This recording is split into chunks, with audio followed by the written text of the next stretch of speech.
Hi everybody, how you doing? I'm Paps, Rising VTuber and an artist, and today we're getting a little bit self-indulgent with it. I'm very happy to say. I realized I wasn't really happy doing comic work, so I've decided to pivot a little bit.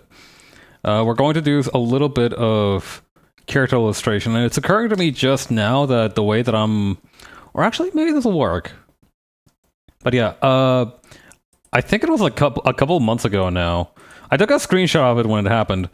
But my buddy Ryder, who is also in V's server, said that somebody should draw Rindo Chihaya from Hololive in a Boon Boonjer fit, which I took to mean the championship jacket. I haven't seen Boon Boonjer. I'm really it does sound like it's a really fun time to watch. I haven't seen it myself. I have not dabbled. I have not partaken. Oh, you can see a little patch here for the watch thing, that transformer that they have. That's cool.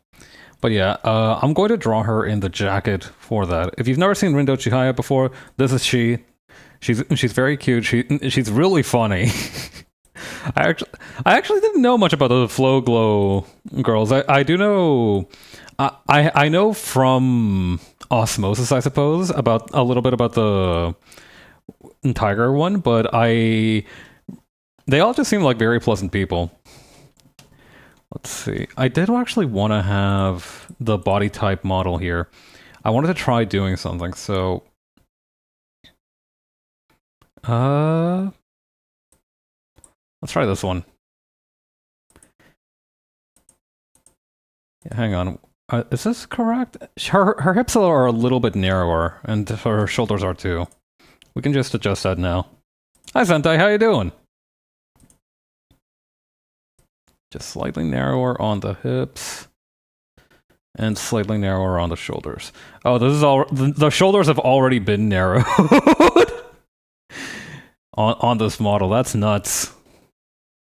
You know what? In that case, I'll just keep the hips as is too. This is pretty much the same, although it is. I guess the waistline's a little bit smaller, just a little bit. Let me see if I can't just kind of reach over. Oh God. I wish there was a better way to... Oh, wait, here we go. Okay, just a little bit, and then just a little bit... No, that's not quite right. Maybe, like, nope. Maybe I do need to make her shoulders just a little bit broader.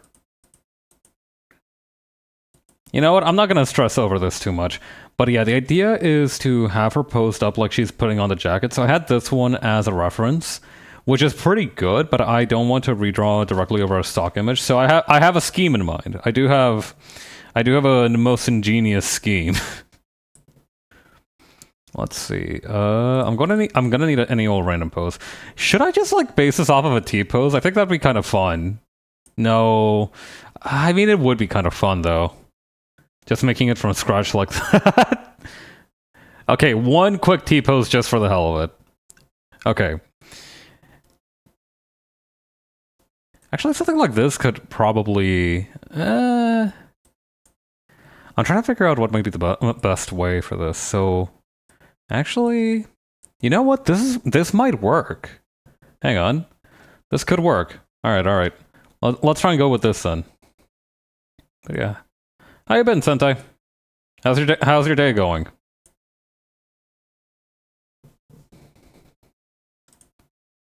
The hands are a little small. Is that normal? No, the hands are proportional. Do I have like something weird with perspective set up? What's going on? Something about this is very bizarre.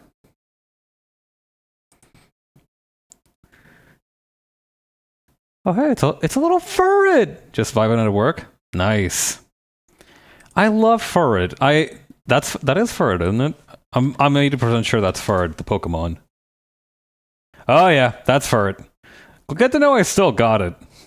I overheard some of my coworkers at work today talking about Pokemon, and you know they were talking about the new one that's coming out, and I felt both very young and very old at the same time.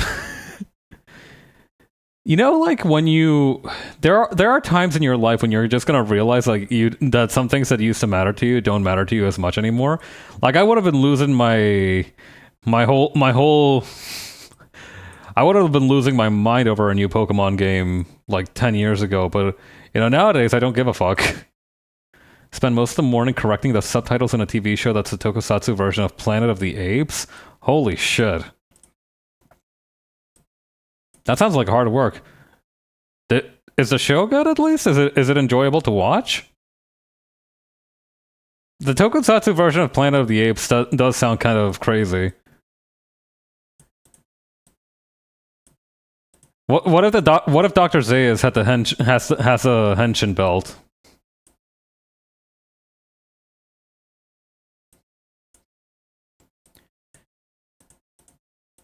Now I'm just imagining that whole thing of like you blew it all up, or like you maniacs, you blew it all up. But instead of being like the anguished wails of a man who understands that the home he longed for will never once again materialize on Earth, it's like the transformation jingle.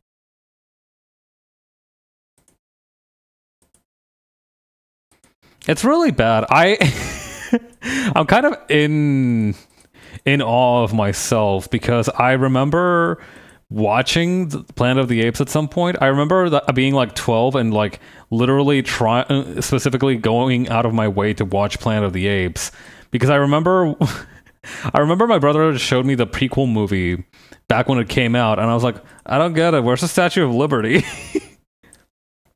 Like all I knew about the Planet of the Apes was the whole thing about the Statue of Liberty. It's interesting. The subtitles are a machine translated from Chinese subtitles, so it's not completely wrong, but they're off in a few places. Well, I guess it is easier to work with something once you have like something to go off of. The ape actors do a lot of good acting with their eyes and body language. Oh.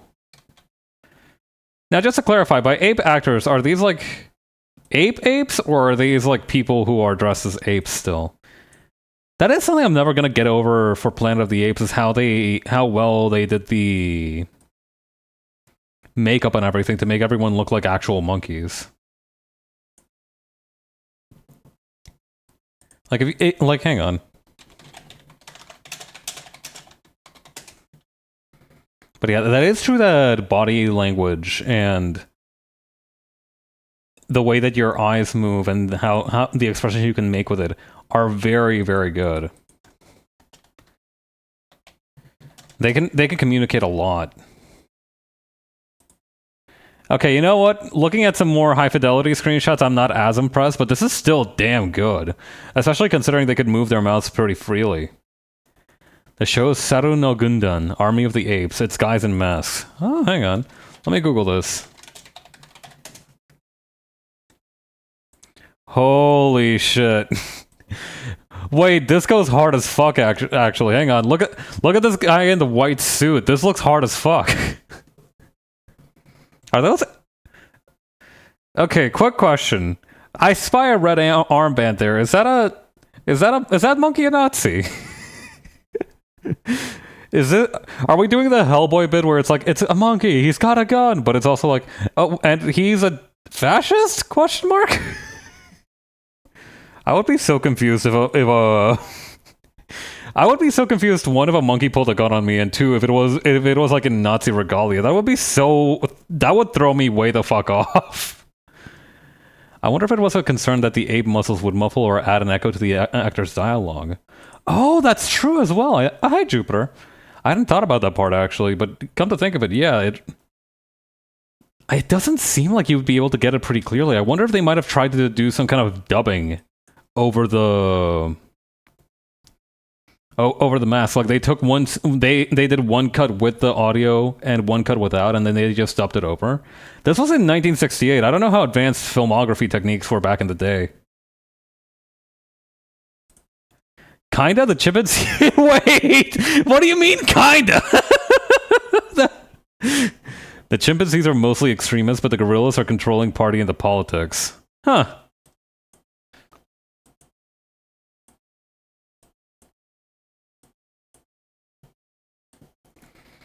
Okay. I think we have our mise en place here. I do think we have basically everything we need for a successful approach. Now, all I need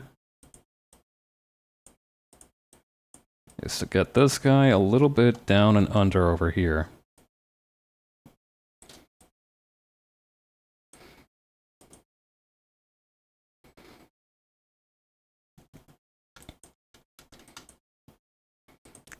I do remember from Chihaya's debut how people were like wondering who her artist was, or like I don't remember if they talk about the artist much leading up to the the debut streams of the talents. But I do know that that almost everybody was talking about the fact that the designer for her costume also worked on the Atelier Ryza series because of the fact that they recognize the huge thighs being very, very familiar to them. Just uproariously funny to me.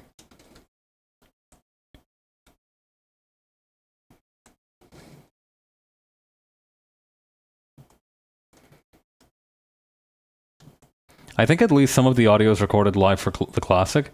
Some of the dialogue sounded like it was being mildly affected by the prosthetics. Ah.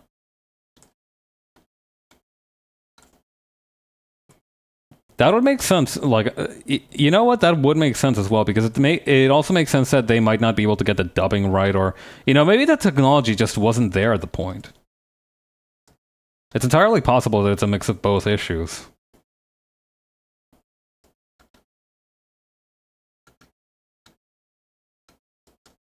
Okay, how tightly does the shirt hug to their body? Okay, pretty tightly.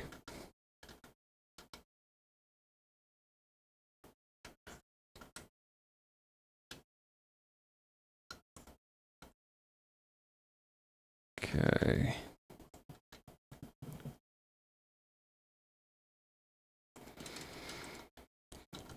I really love old movie tech tricks. I don't know, it's always so fascinating to hear about them. It's also really fascinating how many of them were just straight up the actors being like, "Oh yeah, we almost died doing that shit." That was pretty funny. I'm glad I don't have to do it again. Glad I didn't die that time. Like, you remember that one shot, that one about like the Akira Kurosawa? I don't remember if it was Yojimbo or another one. I do, but it was like one of those samurai movies where they were shooting a guy with arrows, and they explained that the way that it worked is that they had the arrows on this fishing line path, and then they would shoot the arrows, and the arrows would fly true to their intended destination. But in some cases, they did end up hitting the guy because they just needed them to stick to the guy themselves. But it was okay because they were like dummy arrows with the ends blunted, and it was only like a thin needle that actually pierced the guy's, that actually hit the guy. And the guy was wearing thick armor pads underneath. So he was, for the most part, fine. But what the fuck? All the same, what on earth were they thinking? That guy had some insane courage. Doing it live probably helped with making it feel like the words are coming from their mouths, since there's already an uncanny valley element to worry about. That is true. You know, that is doing it for the art. Aiji Tsubaraya almost killed the original Rodon suit actor during a water scene, but as he put it, that luckily didn't delay production of the movie. That's a bit callous. I mean, he's right, but at the same time, goddamn, dude. You know, a lot of people are like, "Oh no, I miss practical effects. I mourn the death of practical effects." But at the same time, it's like sometimes those practical effects almost killed people. It's like I don't get me wrong. I'm also tired of everything being CGI all the time. But it's like sometimes it does feel like it's a lesser evil.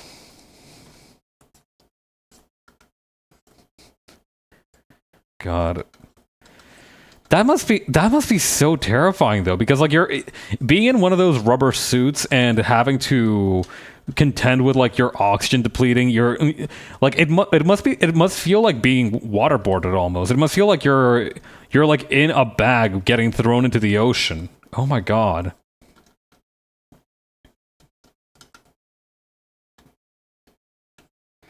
I don't know how to draw big boobs.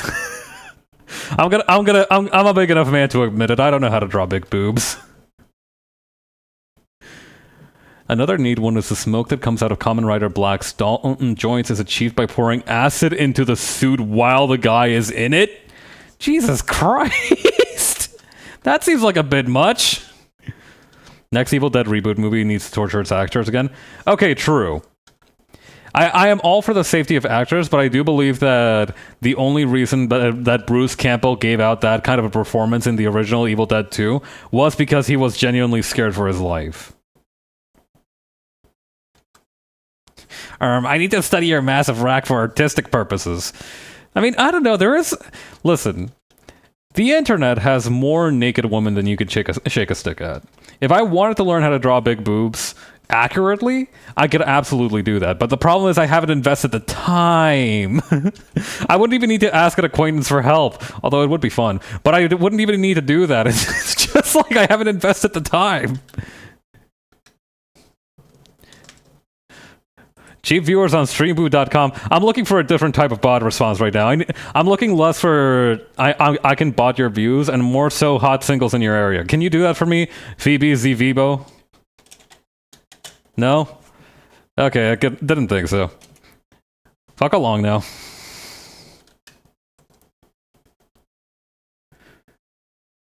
The problem is, like, they're too... God forgive me for saying this. They're too perky. They're not falling enough. Like, look at this. It's like they're defying gravity. Big ROI for artists investing time for boobs. I will say that that does seem to be the case. You know what? Your hard work will never betray you, but I do think that if you learn to draw the human body accurately, whether it's large boobs or, you know, in any other regard, like that time will especially be useful to you. Seriously, like, she's built like an AirPod. Like, look at, like, am I insane? Bruh's putting in the effort. No kidding.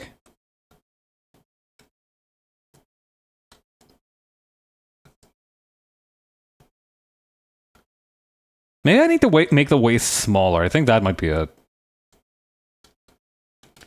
Okay, this is approaching kind of what I want it to be.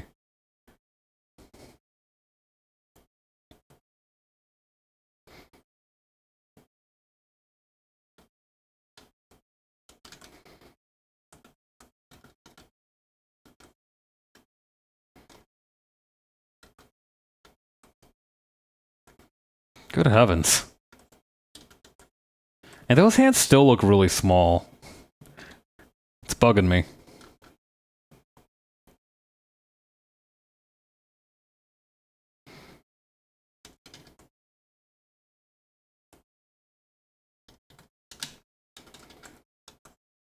Okay. Actually, it would probably help to get a picture of somebody in the jacket wearing it. I was actually thinking of theming it after the blue one in the series. I haven't seen Boom Booncher, but I do know that there is a blue one because there's always a blue one. Here we go, this guy. It's also useful to have the reference of what it looks like open. Yes, I see. Got it. Something that I still can't get over for her design is the shoes. She has Heelys. And that's perfectly fine, but it is also really funny because she's supposed to be the driver. I don't have a lot of experience with driving, but I don't feel like Heelys make for good driving shoes. It does feel like there would be conflict of interest isn't the right word, but I do feel like it would be harder than with just some I don't know, some Chuck Taylors or something.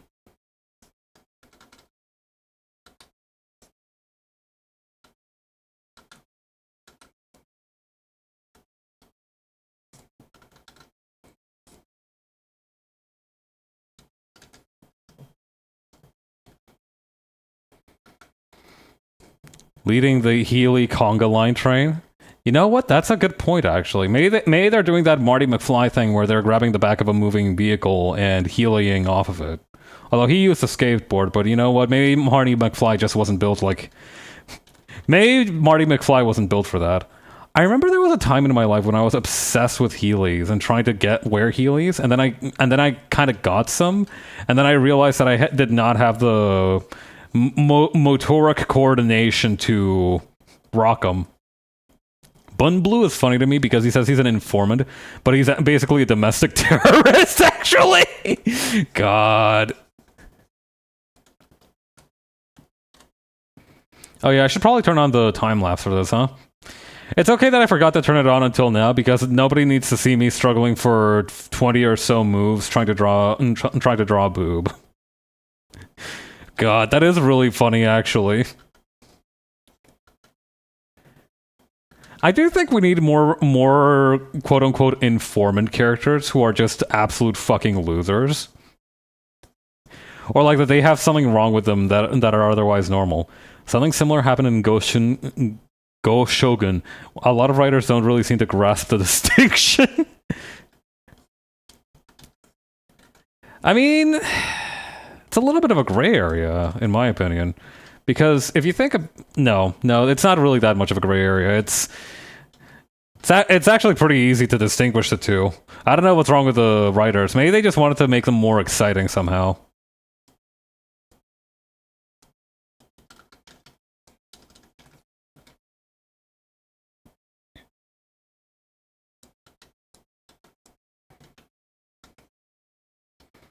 But yeah, I do feel like informant characters are at their best when they're not just like a mysterious, cool, smooth-talking person. I feel like they do need something wrong with them. Like, there are a lot of high points and low points in the live-action Yakuza 1 movie, but one that I really liked was like the scenes with an information broker there, because his whole thing was that he was a hardcore masochist. So in order to pay for your information, you'd have to beat him up a little. Of course, Majima basically got all his information for free because he was really good at it, and he understood the guy. Speaking of which, Majima was like the absolute highlight of that adaptation. Like, it's hard for Majima to not be a likable person, but he hard carried a lot of the scenes in the adaptation.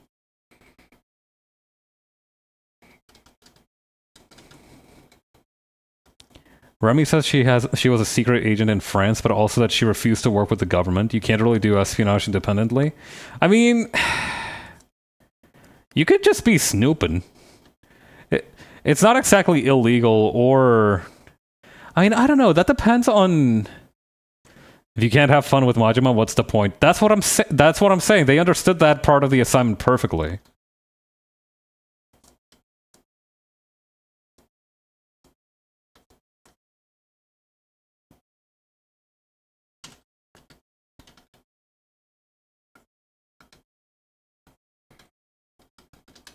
What does her jacket have? What does that say? Niku?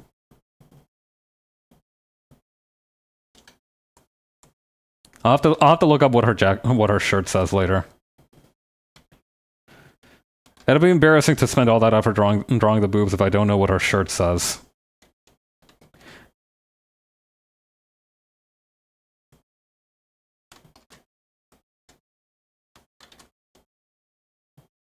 Yeah, that seems more correct.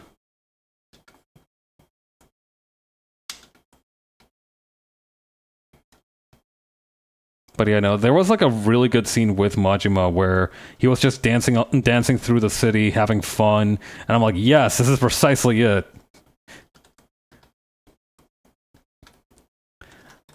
Majima is like if the Joker was a normal person. When they get to Shingo's backstory, he says he was a contractor for the UN that they brought in to destabilize emergent governments. It's like, bro, if they had asked the UN about you, they denied the affiliation. Like, everybody knows that the number one rule of being a spy is to have fun, and the number two rule of being a spy is to always disclose who you're working for, what you did for them, and what you found out. In a very loud voice so everyone can hear you.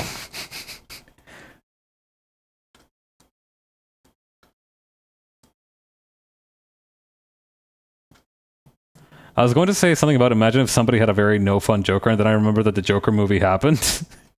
Yep. Okay, imagine if that one scene from the Joker movie where he's like dancing down the stairway. I haven't seen the Joker movie, but I do know that scene because everybody memed it to death when the movie came out originally. Imagine if that scene was like, instead of going down some stairs, he was going through a busy metropolitan section of Tokyo, and also that there was like samba music playing, and also that his lackeys were beating the crap out of anybody who crossed their path. Actor was probably having some fun, but still, I am kind of glad that the Joker 2 sucked.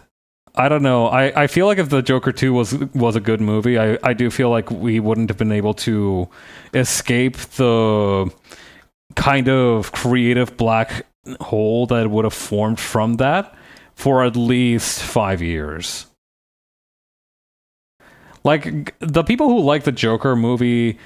There were people who liked the Joker movie and were normal about it. There were people who liked the Joker movie and made their whole personality be that they like the Joker movie. And that's always the issue. Whenever somebody makes liking a specific movie the entire point of their personality, that is very much a red flag, and it also indicates something very alarming in that they probably don't actually like the movie itself as much as they like what it represents to the wider culture. I don't really get why they make the sequel. Probably because it made money. I mean, that's a very callous way to approach it, but I'm assuming that's why. Joker movie takes over Shibuya Crossing. Now that I'd like to see. You know what? They should put the Joker in the World Ends with in the third World Ends with You game. That's what they're going to announce at the Nintendo Direct tomorrow. At the 1 hour long Nintendo Direct, 5 minutes of it is going to be some shit about like some random indie game coming to Nintendo Switch, and then the remaining 59 minutes of it will be about The World Ends With You 3. A 45-minute showcase, all of it which involves showing you the next protagonist of the series, which is basically just a Joker. It is very much just the Joker from Joaquin Phoenix, I believe.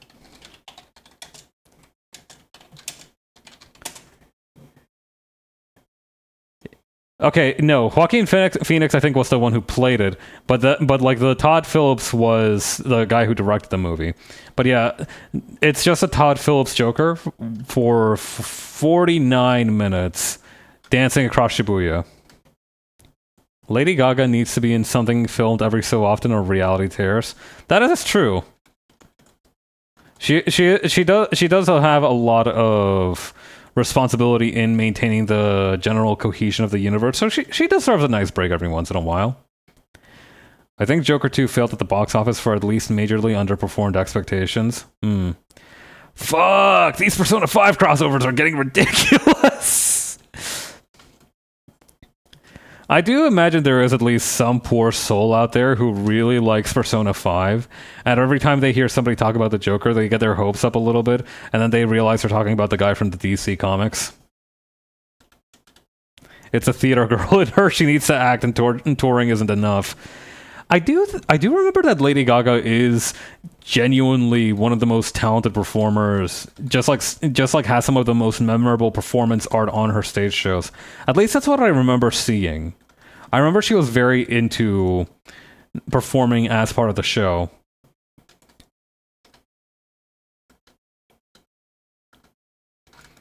Actually, you know what? I'm going to turn her head a little bit to the side here, and I'm going to make it look up a little bit.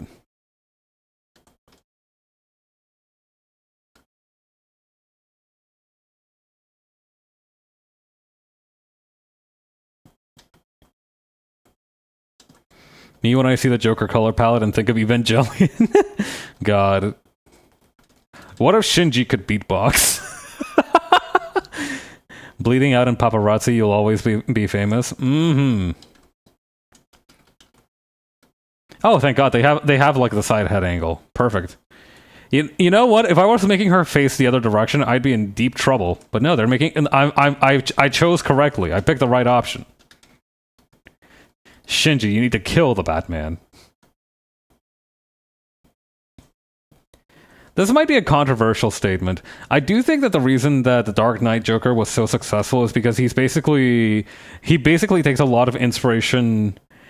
In my mind, right? I'm making this connection. I don't know if this is something that the director disclosed at all, but it takes it. I think the reason that that Joker was so influential was one because he looked cool, and two, yeah, the Heath Ledger Joker. One because he looked cool, and two because every line he spoke was like some shit out of V for Vendetta. And people loved quoting the fuck out of that book. Green Goblin, Ava, Joker color palette. Also, occasionally the Hulk palette.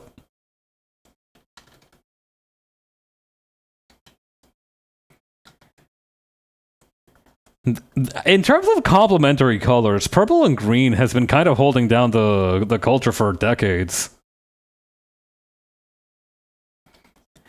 There was a funny art trend for a second on Japanese Twitter because they saw park equipment in that color palette. It's also Kamen Rider W. True. A lot of people are just shaking and joining hands, being like, purple and green, let's fucking go. I think it's beautiful. I will say that there are... sometimes like park equipment and... Wait, okay, for some reason when you said park equipment, I was picturing... construction equipment, but I'm guessing you mean like things like playground swings and such. Hang on.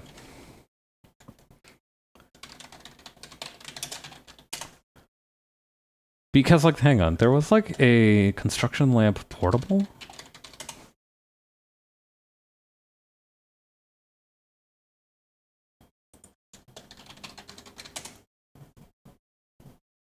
There was this one specific construction lamp that somebody talked about that looked really cool. Oh, hang on. I'm receiving fresh word from the far off provinces about the about the Evangelion park equipment. Oh yeah. Hang on. Let me put this up on the Jumbotron. Feast your eyes on that. I don't think a Killing Joke playground is a very appropriate addition to our park, sir. I don't care if DC is sponsoring it. God. Wait, hold up. This is sick as fuck. Why is Gendo Ikari doing Chinese uncle shit in the Evangelion playground? I do love whenever somebody posts those videos of like Chinese unks getting absolutely shredded at the park. I don't know, it's good inspiration for when we all eventually grow old, I think.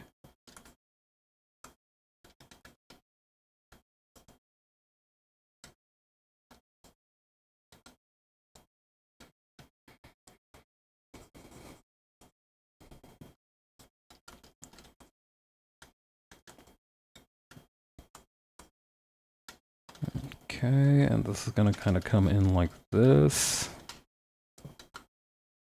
I should probably focus on drawing her head first, huh? Since that's a pretty recognizable part of her. I forgot her headphones, too. Gotta lock in. I am still very much in love with the fact that her headphones are like these hubcap-themed affairs. Very cool.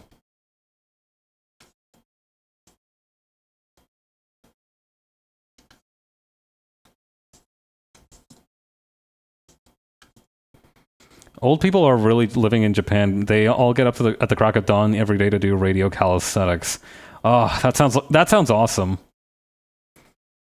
It must help you a lot, right? Like sociologically, just having a place where you go every day, you know, get a little fresh air, get a little turned up with other people your age, socialize with them, network with them.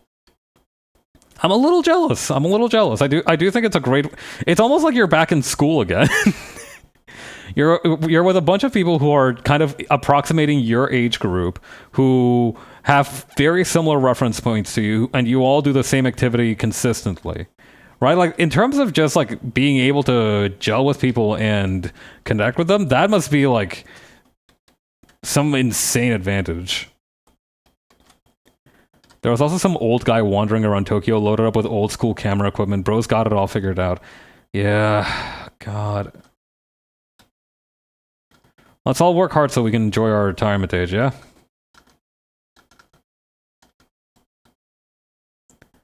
I'd love to get up to some crazy shit in my twilight years. I don't know. I've already done a few crazy things in my youth, so I don't know if I need to necessarily be in a rush to have some kind of grand project in place. I'll definitely still be streaming by that point, though, hopefully.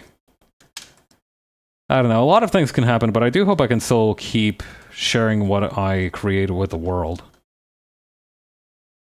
Hopefully I don't do anything... I don't, like, raise any unethical methods for cultivation or anything and get run off the internet by an angry mob. Dios mediante, that won't happen to me. Or the privately run museum, the Kigumi Museum, Extinct Media Museum, and Retro Museum, which are all run by old guys that are really passionate about whichever thing. Now that sounds sick. That's what we need. The thing is that, like, there's no social safety net in the West. Like, it's all rich old guys who might have a specific niche interest or two, but like they don't have the... Well, actually, no. I imagine the old guys in Japan who start up those museums also have a decent safety net. Pap's consciousness has been uploaded to the internet. Fuck! I would hate that. Please don't upload my consciousness to the internet. You don't want me in your Wi-Fi. I'm not built like Miku. Genuinely, if anything makes me live forever, I think I would despise it. Yeah, but living in the computer sucks. That's what I'm saying. Like, yeah, you have to deal with firewall security. You have to deal with, like, slow upload speeds. You think it's bad fighting somebody with like 144 ping in fucking Grand Blue Fantasy Versus. Do you know how, like, going through that must feel like being awake for a tooth filling? Your antivirus is yelling at me. I'll just be like scratching my belly or something, getting my morning digital coffee, and all of a sudden, fucking here comes Norton Antivirus here to fucking shake down my doors and be like, "We don't recognize your developer, brother. I am the developer. We're one and the same." The Kigumi wood jointing architecture was just run out of 2 apartments next to each other. The guy said he worked on buildings like that for 70 years professionally. Oh shit, that's for wood jointing? Hell yeah, I love wooden joints. The other day I watched myself a video about what was it? I watched this like leather shoe shining video, and for whatever reason I got in my recommended the next day were all like these handicraft things. Like they were like they were like wood jointing, they were finding studs in the wall and whatnot. I'm like, fuck yes, I finally gained my algorithm in my favor. That's so cool though. Wood jointing is so beautiful. I love it. I remember being in shop class when I was in middle school, I think, and I got the chance to work with wood, and I was so enthusiastic about it. Like, genuinely some of the best times of my life. Hang on, I'm getting intel about the wooden joint museum. Standing by for deployment to the Jumbotron.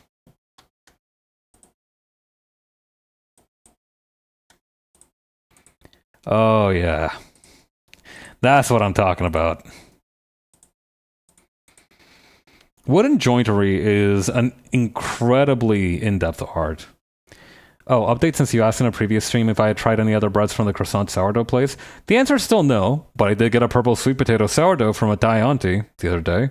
Oh, purple sweet potato sourdough sounds really good.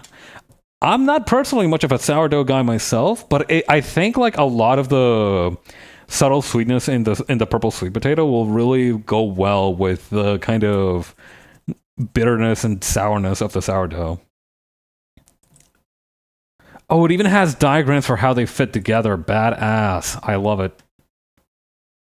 There was also a shrine right nearby, and he was like, yeah, you can go around the corner for more examples. He built a shrine too? That's really funny. That's such a flex.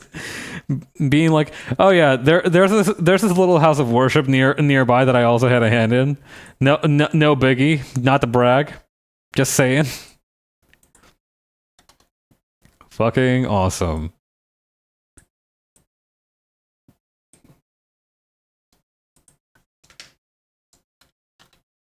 I think I made the chin a little too sharp. Fresh bread and curry with fat chunks of fresh chunks of mango. Hell yeah. Oh my god, that sounds really good. No, it was just a Shinto shrine that happened to be in the area? Wait, oh, okay, so he's not the one who built it, but it's still examples of the wooden joinery. Okay, that makes sense. That would have been such a flex, though. Imagine setting up shop right near a shrine that you constructed, though. Could you imagine the insane aura forming you could pull off with that? Oh, man. Wait, so Jupiter, wait, just to clarify, was the mango in the curry, or was it like in a drink or something? Or was it just like just fruit slices?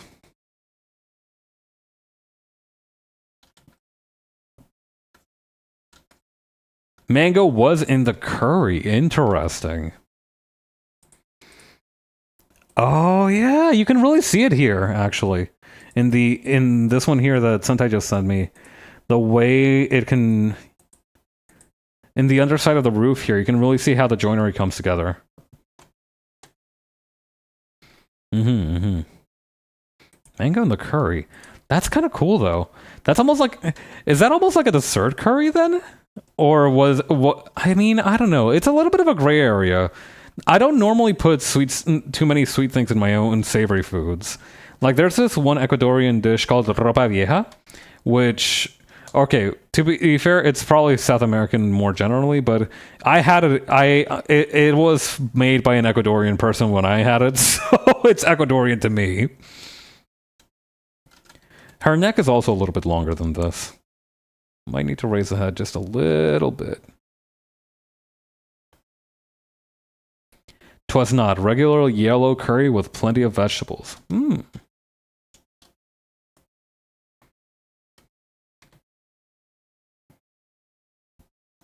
Still, that sounds like it can be a really good mix.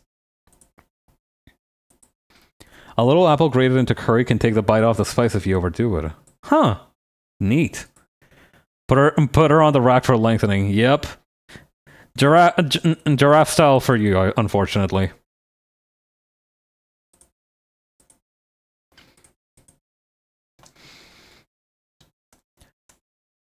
Mods, make her adapt to eating greens off of the higher trees and adapting to hunt for more nutritious foliage. Mods, clone him 500 times and put him in five different islands across the Galapagos, and then come back in 3,000 years to see how his beaks have evolved.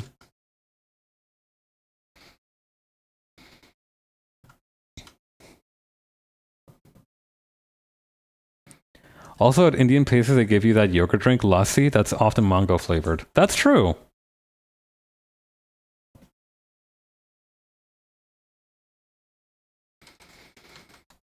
She also has very pronounced earlobes, so I should probably focus on that. Like, her ears have... There are some ears out there that are very round, but there are also some that have more pronounced earlobes like this. Debuting a slender Jupiter model and saying it so I could eat leafy greens off the top of trees. Mango lassi is common, yeah. It is pretty good. I don't partake of it very much myself. I'm not the biggest fan of eating foods alongside a creamy drink most of the time, but it is a damn good drink.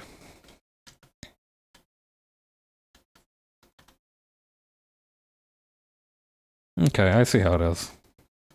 Sort of.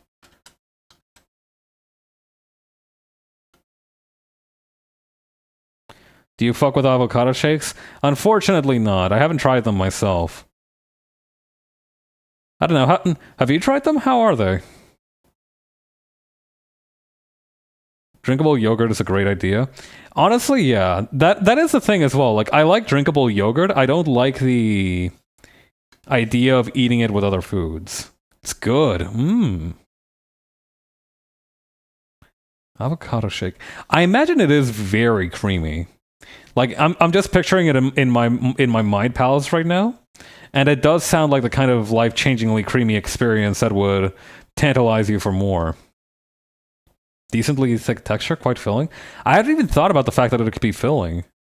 But you're right though. That makes so much sense because because avocado has like those like good fats, right? Those ones that are like that keep you sated, right? That makes a lot of sense to me.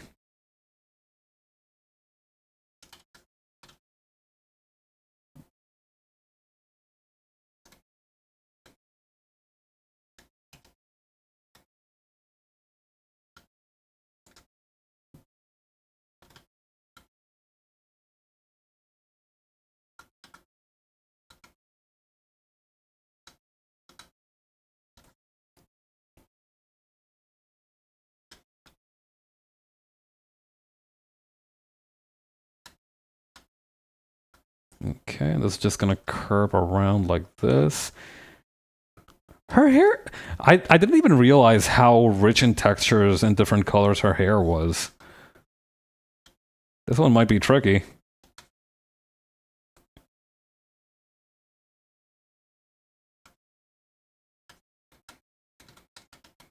I also forgot to draw the actual car parts inside of her headphones. That's my bad. It looks more like a propeller than hubcaps, so.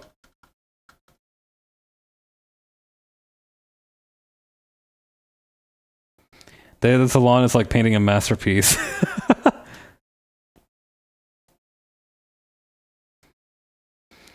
I'm just imagining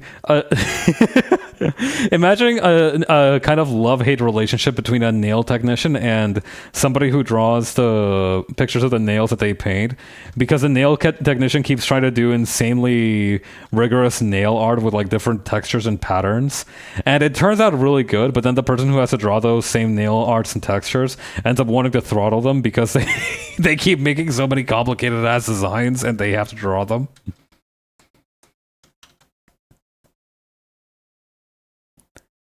I don't know. I don't think we've had a sitcom where one of the characters is a nail technician. I feel like that'd be really good, though. I feel like that way you could easily have a conversation or like an episode open at just a nail salon, and part of it is just them talking with a client or a customer and introducing the A plot that way.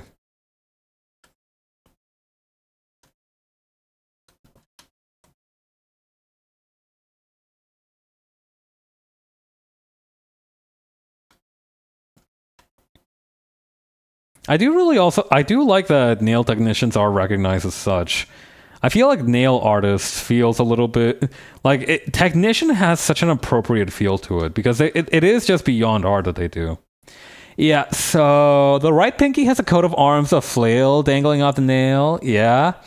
Have fun drawing that. And then the artist is just like crushing the pen in their hands, like, okay, really cool. Good job today. Just like grinding their teeth and seething.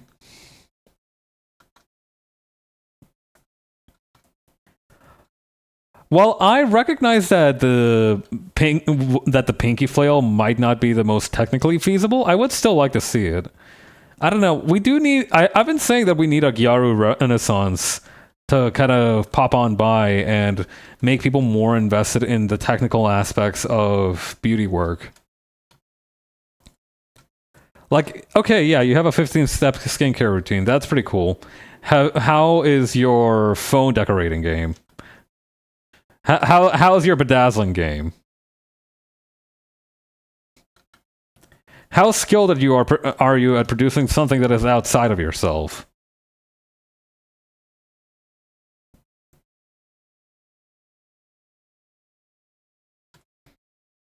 Gonna need a little bit more clearance on the head area. I was thinking about your phone keychain the other day. Oh yeah. Honestly, the one that I've gotten has been working really well. Also, hi, Leov. I don't know, it's very unobtrusive, and I like because the back of my phone case is magnetized, so it can use those contactless chargers. The keychain gets magnetized to it sometimes, so sometimes I just play with it by magnetizing it and then not magnetizing it.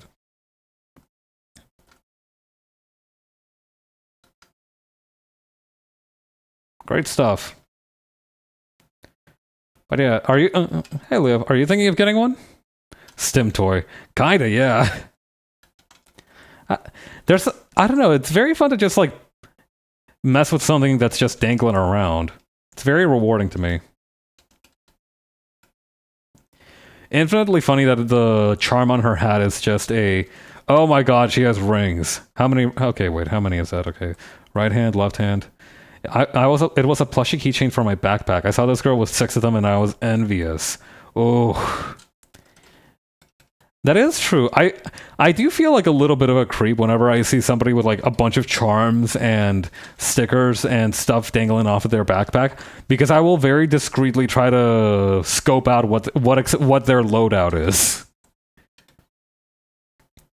I want a plushie keychain for my backpack. I do think that would be really nice. I don't know. I feel like those might be easy enough to find. I feel like you could probably go to the nearest arcade and probably win one of those off of like 300 tickets or something.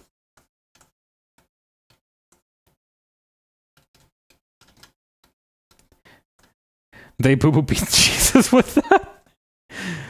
Oh, God. I am glad that I got no skill. Rest in peace. Wait, okay, so this hand is gonna be this one and this one.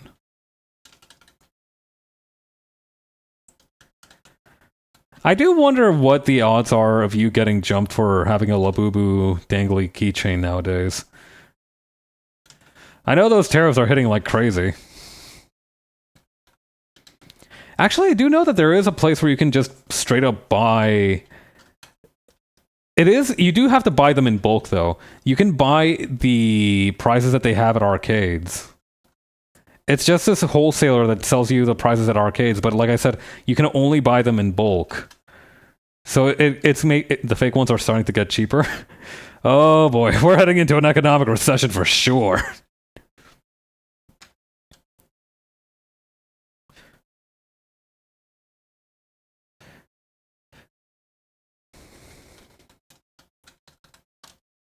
God. They went from $30 to $10. Oh man, the market's crashing hard. I don't know. I feel like part of the reason why the Labubu craze got so heated was partly because I think people were hoping that these little guys would be like the next what do you call? Like the next Beanie Baby, and they would be able to like get their investment back over decades. I figured that might be why it exploded like this. Like there was like a lot of in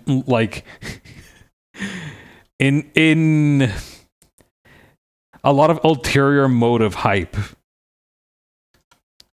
It was because of Blackpink Lisa saying they were her favorite. Aww. He got the rare boo-boo! Sticky figure Johnny! You get the goods while I distract him. The rare boo-boo feels like such a...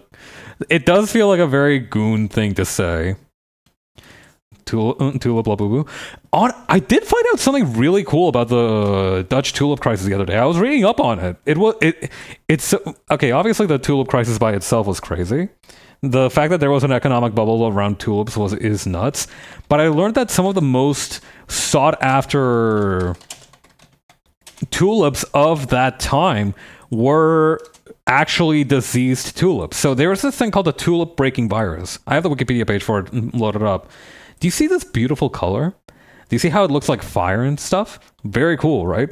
Well, that's apparently because this plant is infected with some kind of virus that fucks up their genes, and it makes the petals sprout in colors that it's not supposed to. That's what gives it the streaked pattern. And the problem is that while the disease is genetic and it doesn't do anything in a single generation, over time the flowerings and the bulbs get weaker and weaker until eventually they cannot flower. So, and already these ones were becoming like smaller and weaker and more difficult to bloom than the normal tulips and the normal solid color ones. And so a few generations later, they were like, fuck, we ran out of time. We're unable to get them to bloom anymore because of this tulip breaking virus. This is one of the most famous ones. This one's called the Semper Augustus. The most expensive tulips sold during the tulip mania. There are some. So today, these days, there are a few different breeds. Tulip breaking virus. That does sound a bit cool, right? I also thought that too. Tulip breaking virus. I don't know. There's tulip bane. Yeah. I don't know. There's something very cool about the juxtaposition between the idea of like the delicacy of the tulip and also the idea of breaking it and it being like a disease. I don't know. Very cool. It's something that has no right to sound as cool as it does. But yeah. There's a couple of them that have like the broken effect that has been created through very careful selective breeding, which is fine. These are just normal tulips now, but they aren't maybe as impressive as the diseased ones. And there are a couple of them that do actually still exist today. So there's like the Sommerschön and the Absalon, which both of these are around today. Both of these you can get at a store. But somehow the disease is benign and hasn't fully expressed itself. They have like way more time than the other ones. But yeah, it's really, really interesting.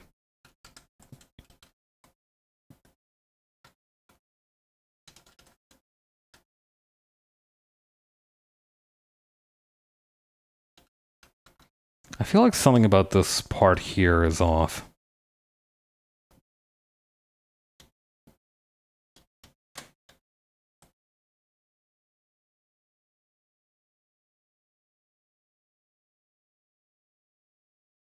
That's gonna work.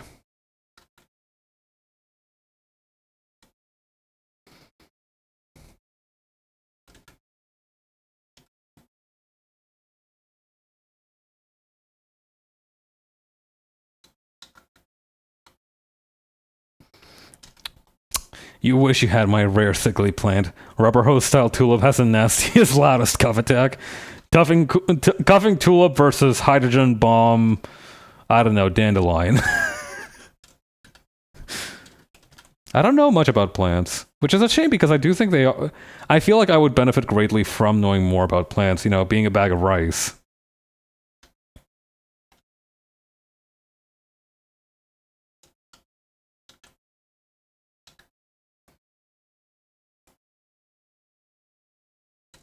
But yeah, that's literally what happened. Like, you know how there are some cat breeds that are just straight up unethical to continue producing, like Scottish Folds, because they have that fucked up cartilage of theirs that makes it difficult for them to grow healthy bones.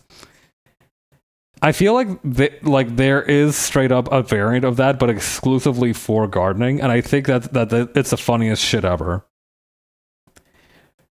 Rare unethical gardener is an insane cuffing tulip versus hydrangea bomb. See, this is why I let you write the copy. You are a genius, Jupiter. This is why you make the big bucks.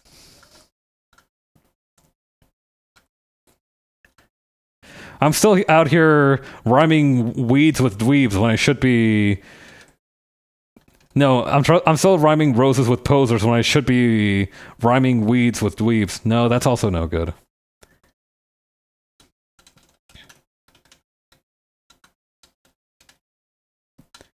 I'm out here rhyming roses with posers when I should be rhyming chrysanthemums with chrysanthemum monks.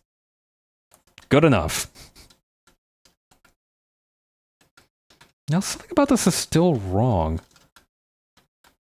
Oh, maybe it's like... Hang on. Oh, hang on. I think I see where I went wrong. Monk brain. I am a little bit monk-brained. I don't know. Maybe this is the work. I like to think that it's not because of my strange fascination for like Chinese culture, but rather because I learned about Gregor Mendel at a very impressionable young age.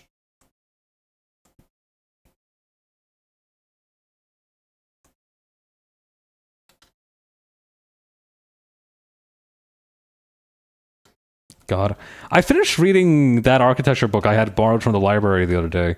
A little while ago, back in August, I had borrowed a book on architecture from the library, and it was really cool. It's called 30-Second Architecture.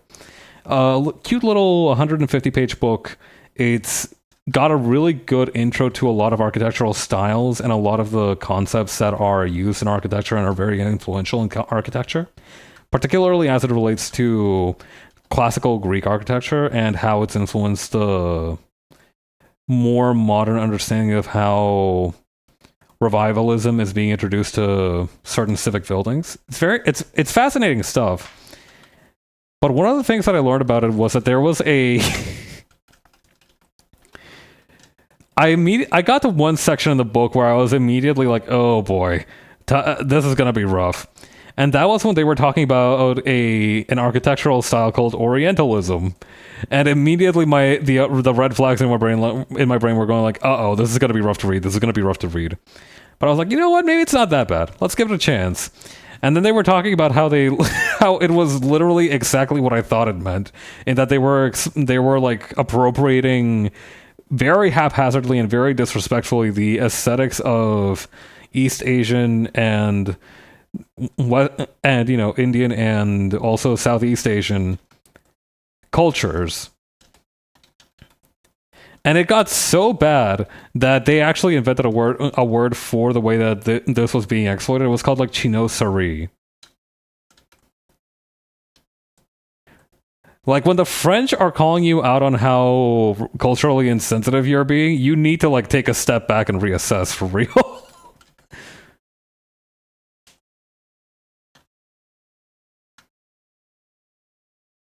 Otherwise, a very enlightening little book. That was the only one where I was like, oh god, this is going to be horrible.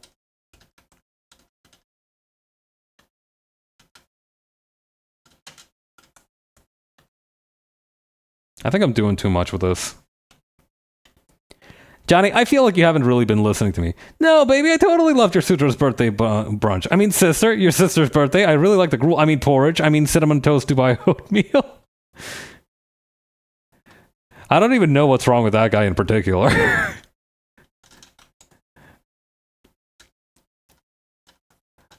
I feel like that guy is monk brain, but I feel like he's also like I feel like that guy needs to get his braces checked in case they're like transmitting random radio signals into his head. I feel like that guy's living in 5 different realities at once.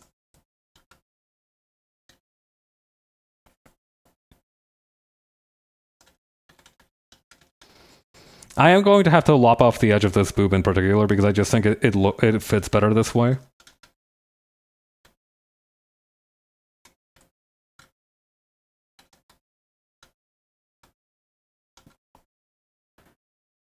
Cinnamon toast Dubai oatmeal would fucking get some people though. I feel like you could probably post that up on Grubhub or some shit and you would have like 15 orders at once. That wouldn't even be that hard to make. Like, I do know that Dubai chocolate is like chocolate with a little bit of like pistachio, I believe. Something like that. It's got a little crunch to it. So I am guessing you could probably rather easily grift somebody into partaking. Dubai chocolate matcha labubu, guy who really wants to make mandalas or make Bible marginalia. Yeah. God.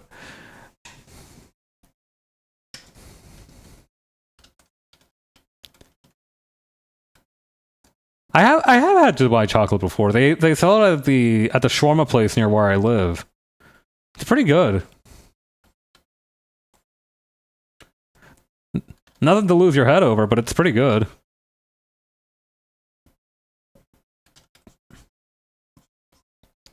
I don't know. I do think that a lot of society's problems are because we're giving dudes whose job in the past would have been to make Bible marginalia.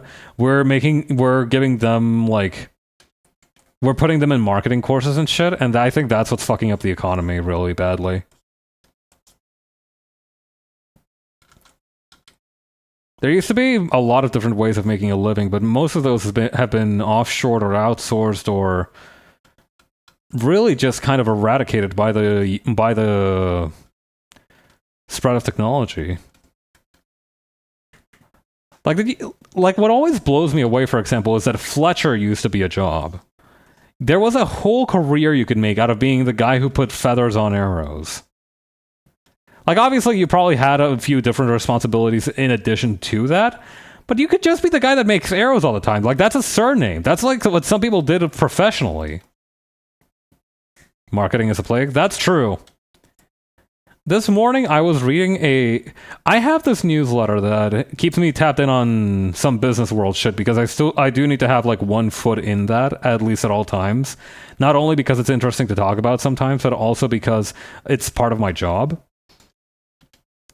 Not part of my job. It's not in my job description that I have to keep up with it, but I do find that it is helpful to be up to date with the various crap that goes on in that sphere. Anyway, I was reading about this. It was this interview with a successful venture capitalist company founder. Or I don't. Okay, so to clarify, the company he founded was funded by venture capitalism. He wasn't a venture capitalist himself. At least I don't imagine he was at the time of the interview. Anyway, he was talking about like what videos you might need and how to market with videos. And he was like, "Oh yeah, you just need like 3 good videos. One to act as like a top of the funnel video, one to be a more in-depth look at your brand, and one to be like, what do you call, like a product demo." And I felt myself sick in hearing that, not because of what he said necessarily, but because I understood all of what he said pretty much perfectly. Except top of the funnel. I'd never heard that one before today, but I still basically understood what he meant. I threw up in my mouth a little, realizing that I understood that now. I don't know, I took one marketing course back in university because it was kind of the part of the foundational years of the business course, and it was okay. The teacher was alright. I had to do an interview with a couple of galleries around the area for it, which was a lot of fun. I got to visit this gallery where they have a cat wandering around, and I got to pet it. That was a lot of fun. But I cannot for the fucking life of me remember what I actually learned in that class. I mean, that's true of a lot of the classes that I went to, but for that one in particular, I just feel like I went in, wrote down notes, and there wasn't even really exams per se.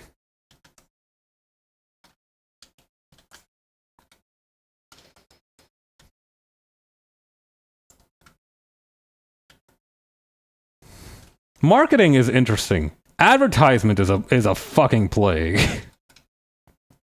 Marketing is interesting because it's not only like your techniques behind advertisements. Like advertising and promotion is part of marketing. Don't get it twisted. And it is evil in that regard. But a lot of marketing is also just understanding.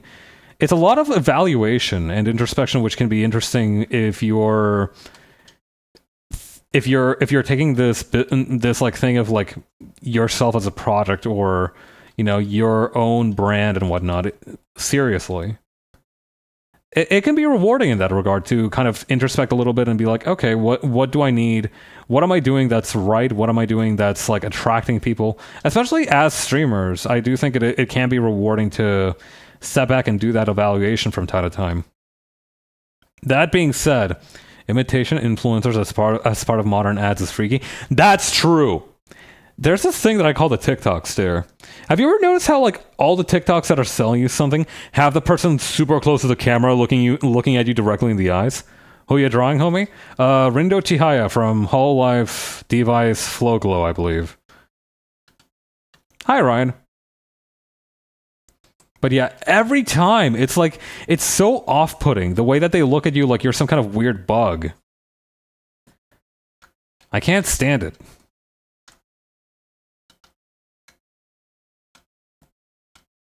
Something about the way that TikTok works feels very patronizing. I don't know, the tone of a lot of the videos that I see on TikTok that aren't just like someone recording a cool thing or someone uploading animation feels very very patronizing. Something about the tone on that side is like that. It's too much of the crap going on in there is ads. Ads in disguise, ads that people don't even realize are ads, ads that the people who are making the ads don't even realize are ads. It's a mess.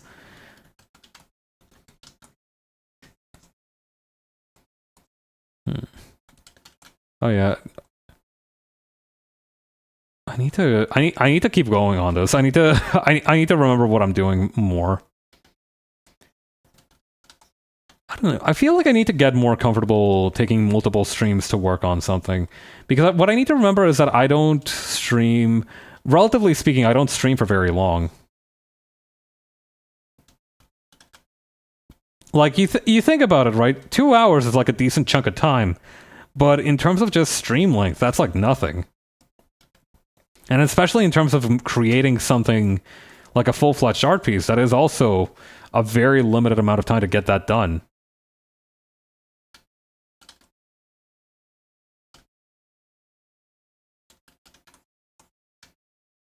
Okay. Let me take a...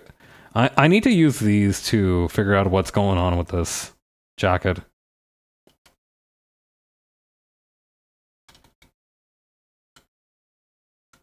But yeah, how you doing, Ryan? Are you enjoying your evening?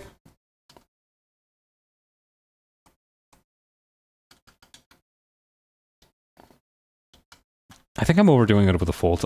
I've been messing around with this part of the jacket for like half an hour, and it's not getting any better.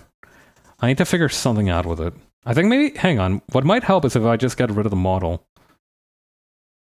Oh yeah, that hand is way too, that arm is too small. I need to, we need to do something about this urgently.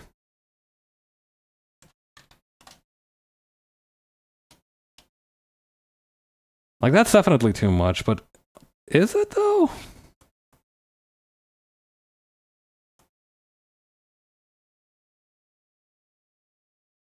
No, that seems about right, actually.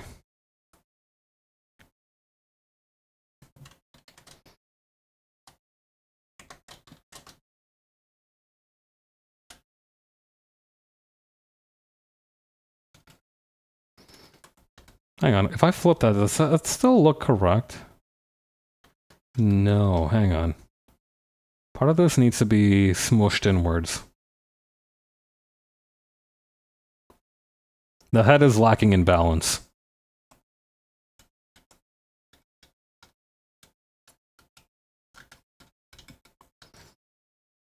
Okay, that I'll take the approach from the picture. So I'm going to add one fold here and one fold here. The arm's going to go through that.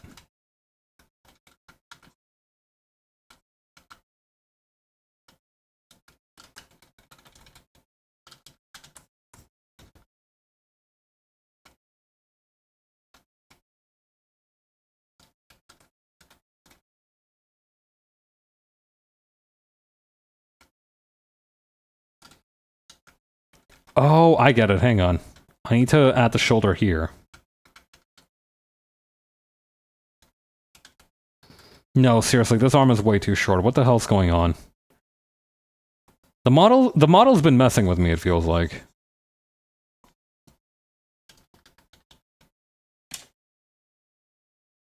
The thumb's about the right size. The hand could stand to be a bit bigger.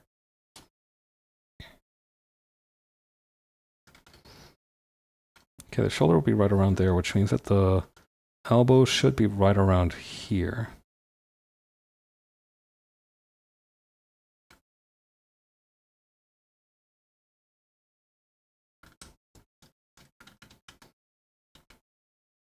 No, come on. How is this? Oh, hang on.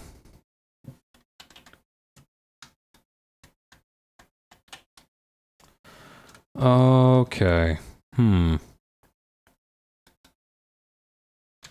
Okay, I think I see where I might have gone wrong a little bit.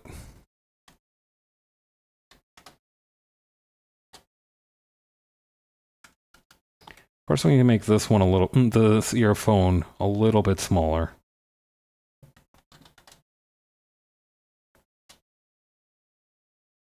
And a little flatter, too.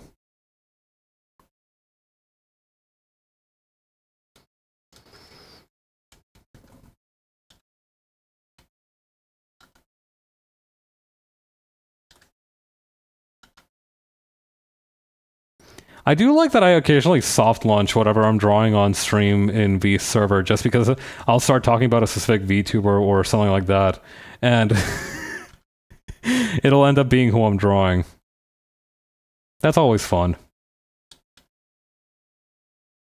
That also means that I should probably move this part here, down here, so that way, maybe just a little bit I can futz around with the shoulders.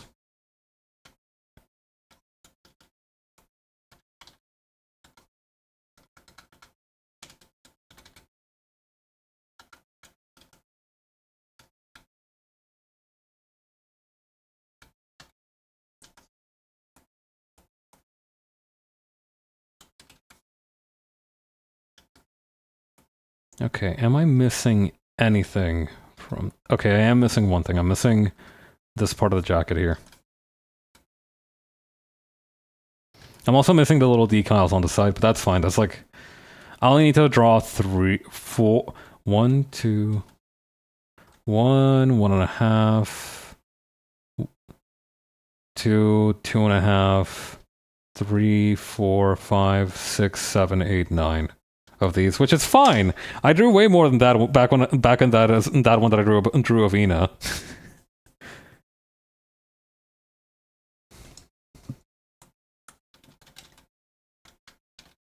I'm familiar with this dance.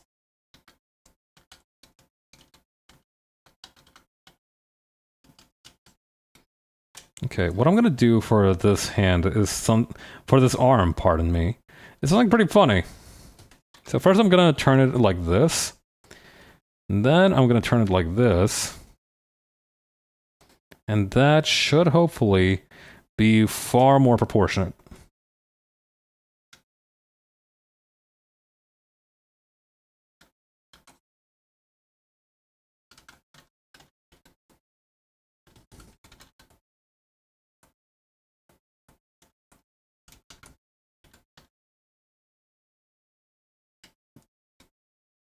Alright, this'll do.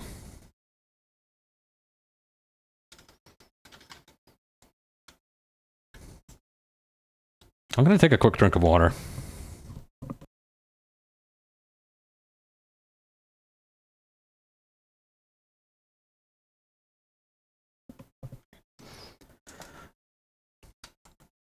I'd like to take a quick moment to shout out Haru Urara, who has recently passed away. God bless you, Haru Urara. It was crazy seeing her name pop up in that same newsletter that I was talking about just earlier. Like they were talking about like this startup that was like turning like in one breath they're talking about a startup that's making I don't know viral videos of crabs dancing online for a pittance, and then all of a sudden they're talking about Haru Urara and even bringing up Pretty Derby, and it's like, what universe am I in? It always feels so jarring when they mention something like that. I feel like that one clip of that guy like eating macaroni and cheese out of a saucepan, being like, shh, shh, shh, there I am, that's me, or something like that.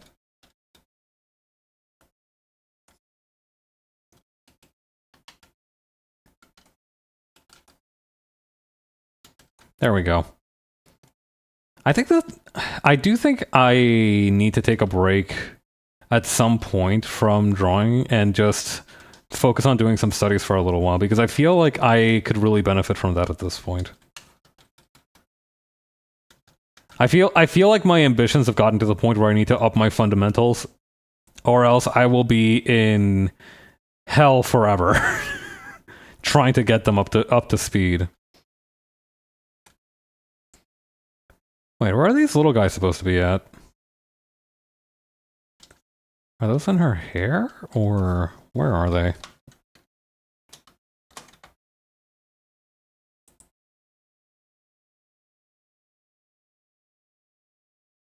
Are those her rings? What is that?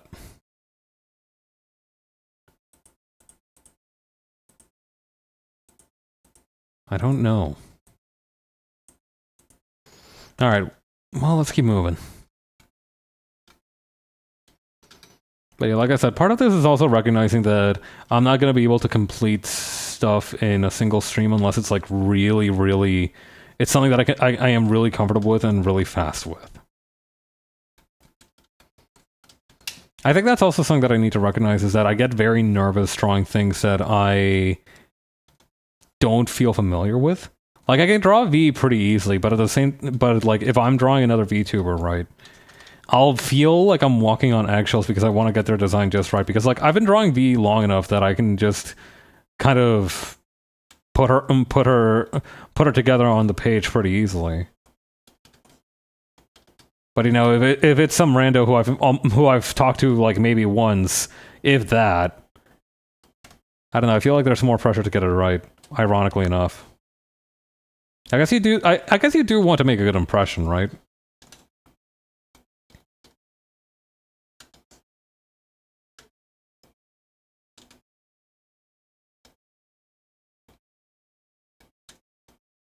I might just make the little decals on the shirt these little demon cat things. Or I guess these skull thingies. They look like cats. They look like some manner of feline. A beast of sorts. Drawn from memory. Good one.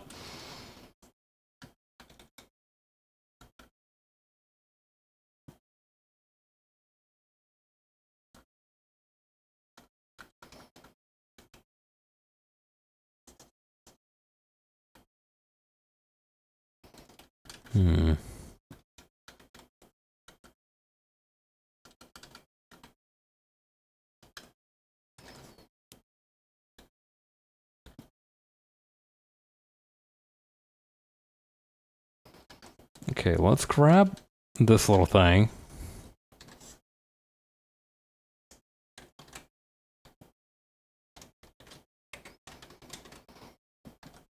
Okay, this is my plan. I'm going to use the single skull as a template, and then we'll just continue rolling them out from there.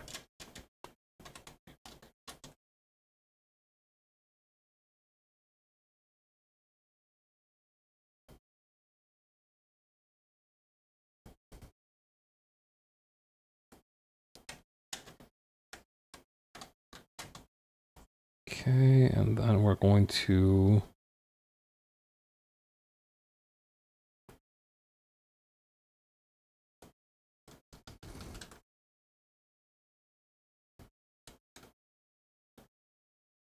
Is it maybe the thing on her shirt? Is that where they're going?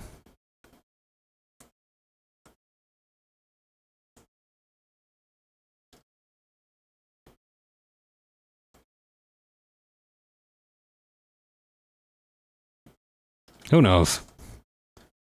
It's better not to spend too much time dwelling on one specific thing.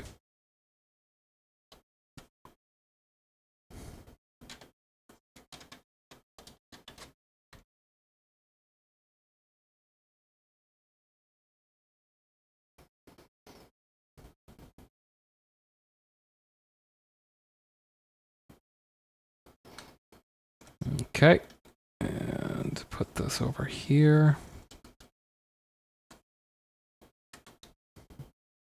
I need to remember to make enough space so that I can fit 4 of these guys in here. I think I might have overdone it with this first one. We need to make it a little bit smaller.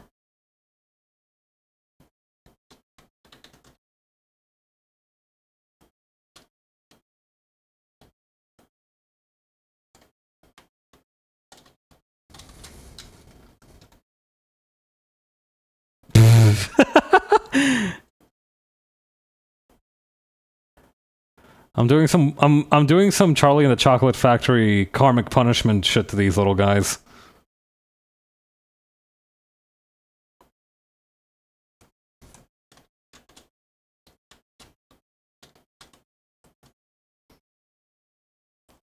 It's always very jarring whenever a person who there's this guy that I listen to, right? And there's this YouTuber called Marsh who does video who I followed because of this video essay that he did on a game called Hell Knight, which I liked a lot. It seemed like a very compelling game, and I enjoyed the commentary he had for it a lot.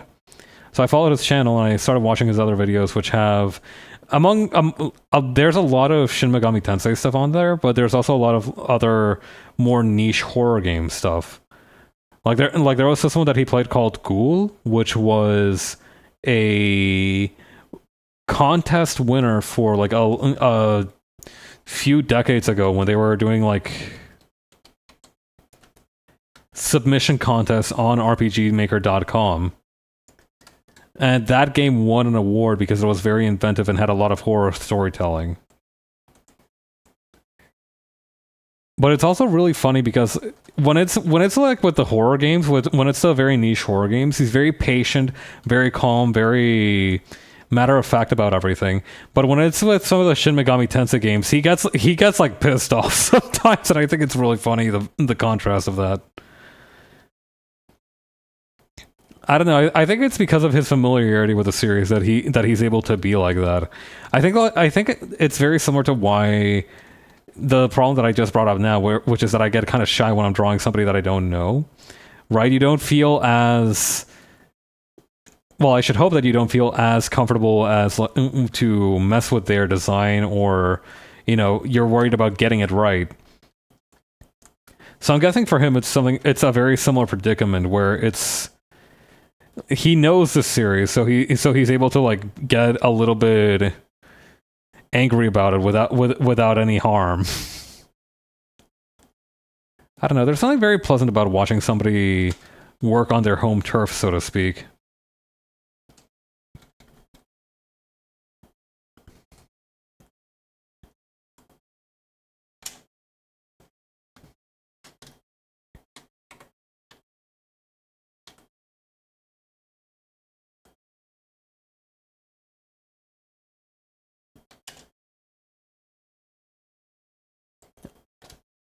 I was talking earlier about marketing and stuff, right? How marketing can be very interesting as an evaluation of what you put outside of yourself. And I've been thinking more about like this whole brand thing, right? What does it mean? What am I to other people? And I do think that is also like a funny example of it. How I went into this guy thinking he was just a horror game plot summary guy, but in reality, he's an SMT guy who occasionally dips his toes into horror games, and is really good at both.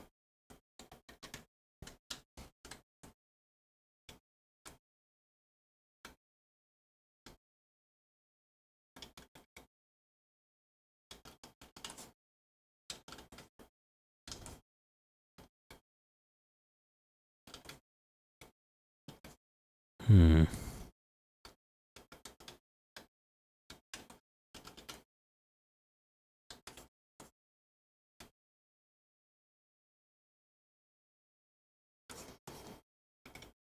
Her belt is surprisingly wide. I hadn't thought about that.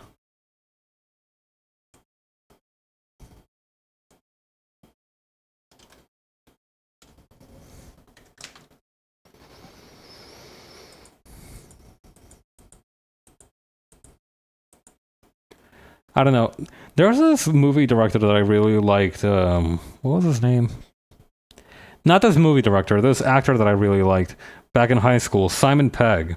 Because I really liked his work on Shaun of the Dead, and then I watched the rest of the Cornetto trilogy, which is a couple of movies called The World's End and another one called Hot Fuzz. I loved Hot Fuzz. And I was like, wow, that guy's really funny and interesting. What a great time. Oh, he also did this one called The Search for Happiness or something like that. Oh, I better check that out. And I check it out, and it's a very distressing movie. It does have some funny parts, but it's also very distressing.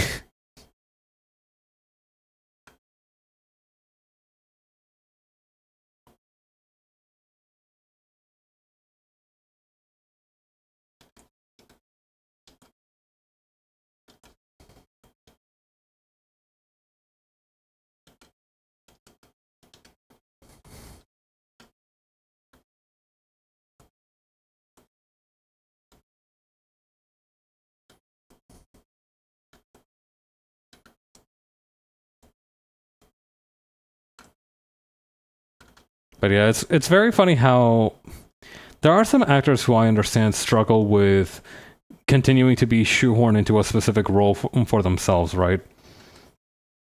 You know, that whole typecasting kind of thing. How after a while they feel like they're put into this little box and they are desperate to break away from it. I understand that frustration, but it's also really funny when the typecasting is all in your head, and they actually have a very diverse set of works. But you assume that because of one of the works that you've seen of theirs, all of them are the same. I guess what I'm trying to say is that assumption makes a victim out of all of us.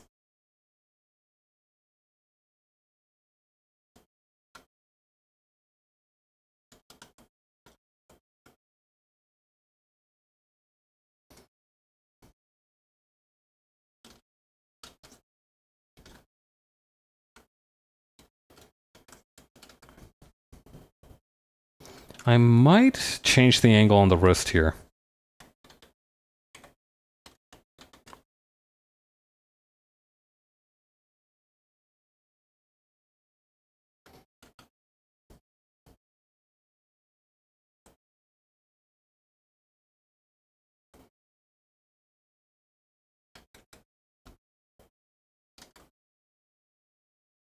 I need to bring this in a little bit more.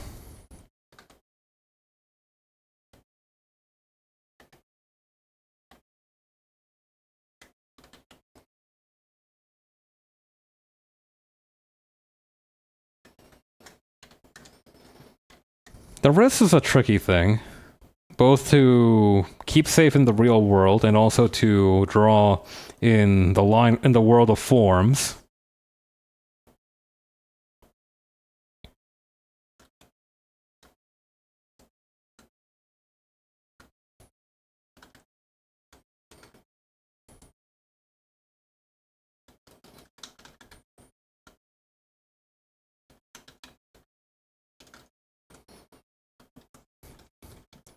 Gonna need to... I feel dissatisfied with... You know what? Maybe we can use the little sticker things that I used here as placeholders for the real deal. Because these don't look that hard to recreate. You know what? It's important to have courage when you create things. Let's go for it. I'll use the soft eraser to turn them to kind of areas for the stickers. I feel like that was also the struggle, is that I didn't know the stickers too well, so I would have a tough time figuring out their exact proportions. But I think like this, I can definitely make it work.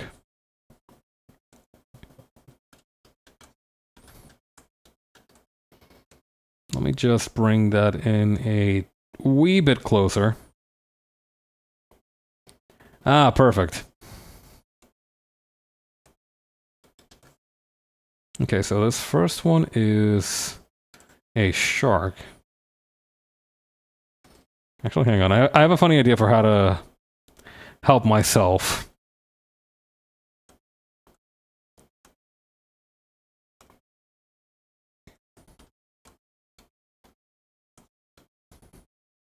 I don't know. I feel like for whatever reason I've been biting off more than I can chew artistically in my streams recently.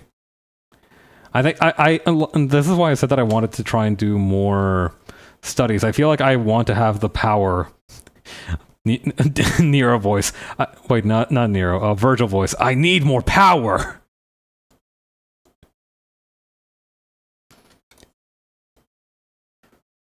I want to be able to realize my visions in the time that I have on stream.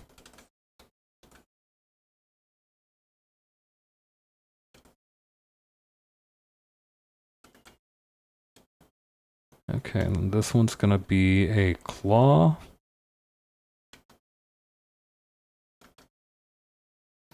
You know who I kind of miss, low-key? Those little green alien guys from Toy Story that were always like, the claw. I feel like I haven't seen those guys in a hot minute. Where did they go? I feel like they were the minions for an unenlightened age.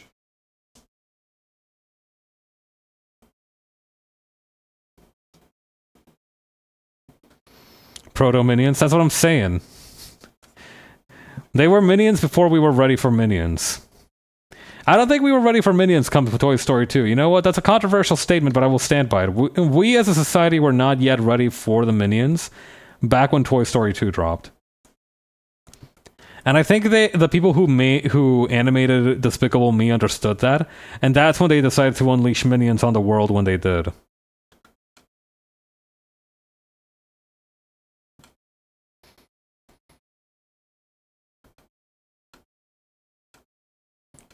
You know, something that always mystified me a little bit is who was making, you know, those Facebook posts that have minions on them, that have some corny slogan or a funny little phrase or something like that. I always wondered who actually made those. Because I do think that the target audience was boomers, I don't think the boomers were the ones making them. I think they were the consumers of it, certainly the most prolific ones. But I don't think they were the ones making those posts. Like, very, very classically, they have a difficult time understanding technology. So I feel like, especially for that time era, before everything had become truly digitized, like nowadays, I would believe that a boomer would make a Minions post. If they had the resources and the knowledge, I do believe that they would do it. But I feel like back in that day, it would have been rare to see a boomer with knowledge of Photoshop to make a meme like that. I don't know, maybe they used MS Paint or something, but then how did they get the filters on there so cleanly? My guess is that somebody knew Photoshop and learned that the boomers wanted more Minion memes, and so they pandered to that particular demographic. That is my own personal theory. It is possible that something else happened.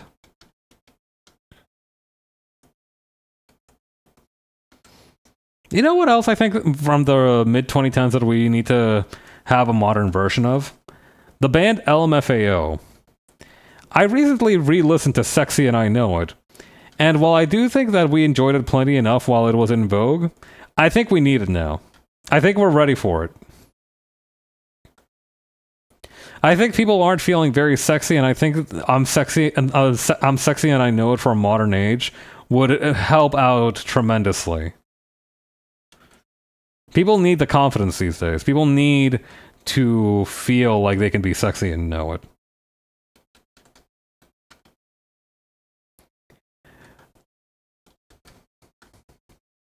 Sadly, I'm pretty sure they broke up after Sorry for Party Rocking and then never made another album. Which, good for them. They moved on to other things artistically.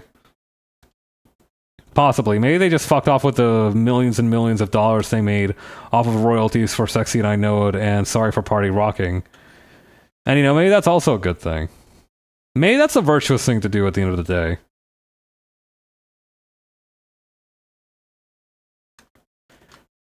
Generally, I do think that if you become a high-profile artist and don't have anything meaningful to contribute to society, I do think a valid move is just fucking off into the sunset with your millions and millions of dollars in hand. I feel like it's at least a better fate than being relegated to being like a show pony for the rest of your life, because I've seen some interviews that they've been doing with older actors, and every single one of them is like showing them like a Labubu or, you know, something else that's very contemporary, right, or that's been trending recently, and being like, well, what do you think of this? And they'd be like, I mean, I guess it looks okay. What am I supposed to be giving you here? You know, that just doesn't seem like a lot of fun for anybody involved. Not for the person asking the questions or for the person answering them.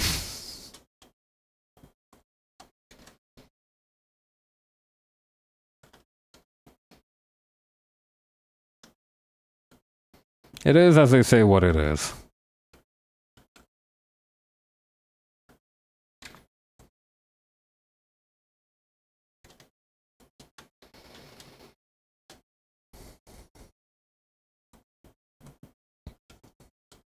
But yeah. I don't know. What would be the modern equivalent of LMFAO? I think like Charlie XCX got pretty close. I remember everybody was bumping that song Brat a little bit ago, possibly last year. And I'm just forgetting. My bad. But I don't know. I think her music was the one that came closest to being like, I'm sexy and I know it for the modern age.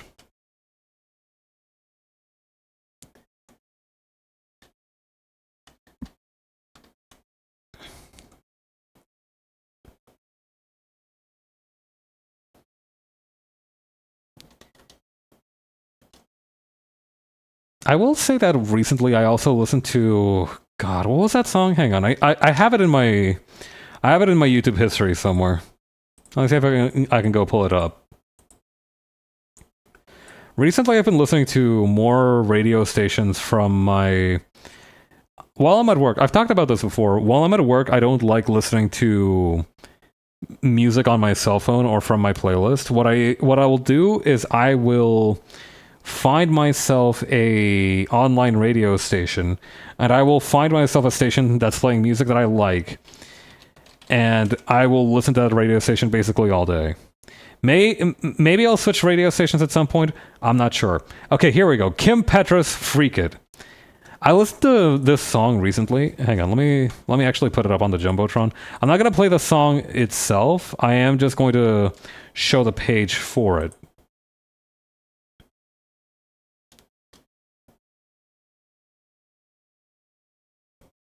Let me see. This song here. This song sounds like it could have come out in like the heyday of Keisha. But it is from a month ago. It is a very, very contemporary song. I do think that the 20-year cycle is kind of holding true, quite honestly. Because between this and those guys that did that song, what was it called? Punk Tactics? Yeah, the guys that did that, Joey Valence and I think one of them was called Joey Valence. I don't remember. But yeah, between this and Punk Tactics, which is the band's sound is very, very much feels like a love letter to the Beastie Boys. I do think people are yearning for the mid-2000s club music once again. I'm here for it. Don't get me wrong, but it does make me wonder what the next one's going to be. What's going to be the follow-up act?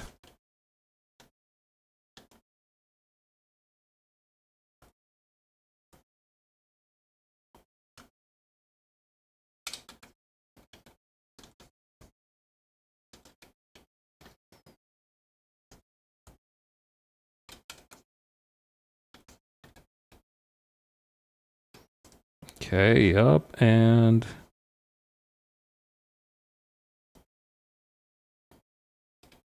yep. Okay.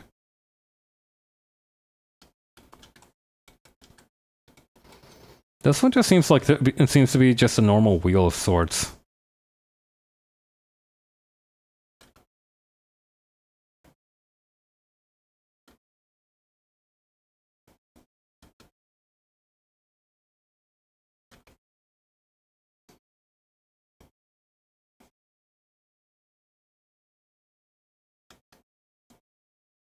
Okay, and that's gonna come in like this.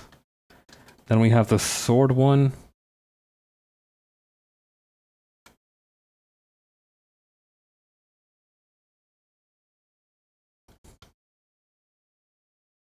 Oh yeah. The reason I was talking about the radio stations earlier was because I actually caught that Kim Petras song on a station that I've been listening to a lot recently called Gay FM. Which mostly plays like club music, and it's really good. I've been enjoying my time with it.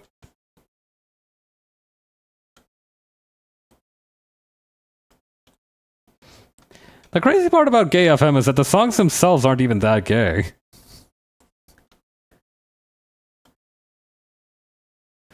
I do know that the radio station is situated out of Berlin, I believe. So it is entirely possible that they have just maybe some misunderstanding, language-wise, of what that word means. But hey, it's good music.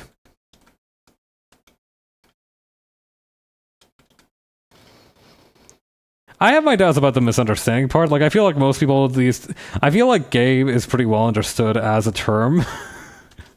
Pretty much universally at this point, but I don't know. Maybe some people still haven't gotten the memo.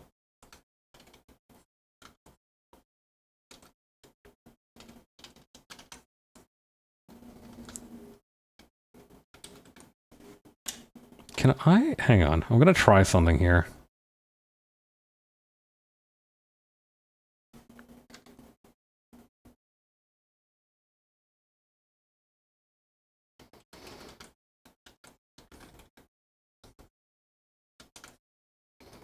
Okay.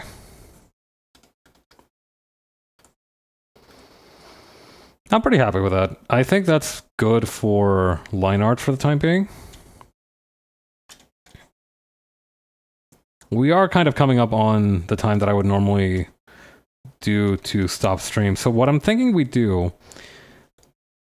Actually, we could probably... no, we're not going to be able to get into the flats today. But what we probably could do is do a little bit of gradient mapping. Hang on.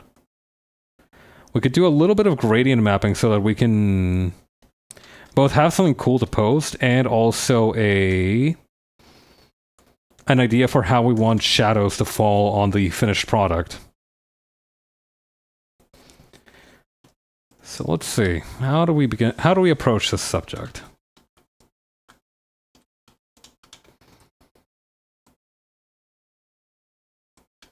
I think having the model reference would be pretty helpful for the first part. I'm gonna drink some more water.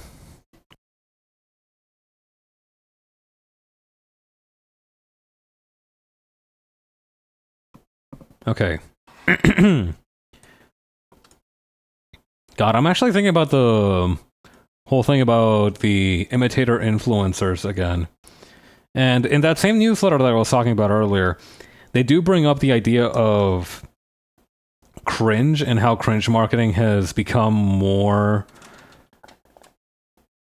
I guess, desirable would be the right word. I'm not sure how else to describe it, but they've been talking about how recently a lot of marketing and a lot of very successful marketing promotions have involved doing something very silly and whimsical. But at the same time, it's very hard to be angry towards it or happy about it. Because part of it is just very hollow because they are just trying to sell you something. But on the other hand, it is hard not to encourage it because of the fact that it is... Hang on, where? Oh, it's on here. Like, I guess it's good, but I don't like it happening. To begin with, I never really bought into the whole cringe thing. I think rather than saying what I like is embarrassing, but even nonetheless I like it, I think the more important thing, it would be better to be like, I don't think what I like is embarrassing. I do think that is a much more liberating stance compared to saying, I am embarrassing, what are you going to do about it? Why should we be the embarrassed ones? As long as you're creating something outside of yourself, what you're doing is respectable, in my opinion. Well, that's not always true, but I think it's a good rule of thumb. It's true more often than not, and that's good enough sometimes.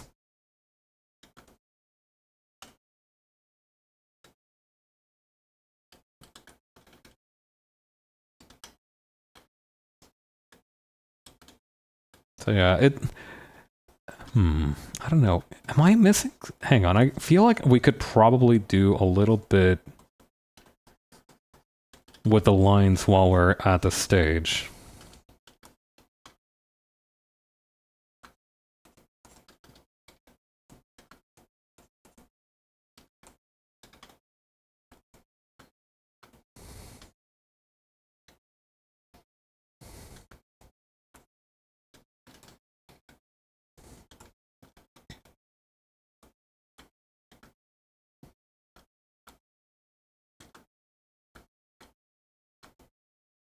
Okay. This line is a little bit too thick. It needs to be just a tiny bit less dense.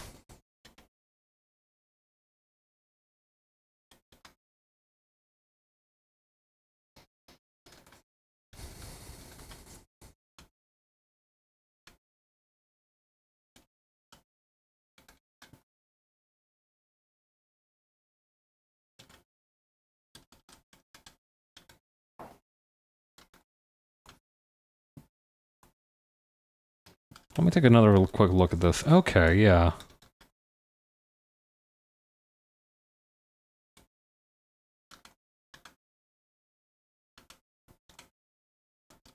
It is a little bit liberating not having to go off of the model. I feel like I used to do this thing where I would draw a quick outline of the model first, and then I would draw over that outline to make the actual outline over which then I would draw the details like the clothing. It's a little bit more complicated, but I do think that was a good method to have.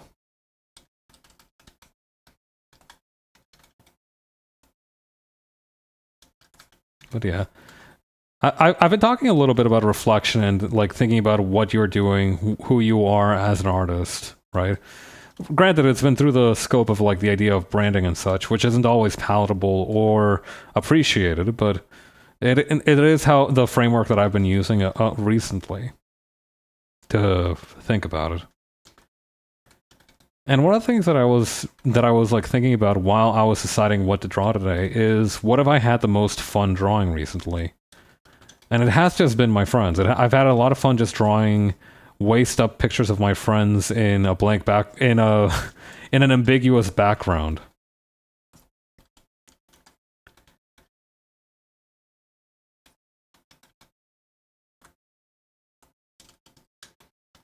So I think that's kind of what went into the idea of this particular competition, is that I wanted to keep doing that. I wanted to try and maintain that, and it's been working pretty well. I don't feel like I need to be as laser focused as when I draw comics. Like, yeah, like on Tuesday when I was drawing that comic, I did have a lot of fun talking with everyone, but I did also feel like I was struggling to maintain concentration in a few regards. So this felt very much like a return to form, which I appreciate.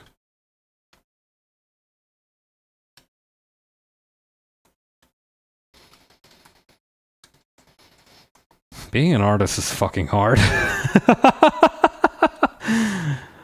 Yes. But it's also the most rewarding thing that I have going for me, so you take the good with the bad, I suppose.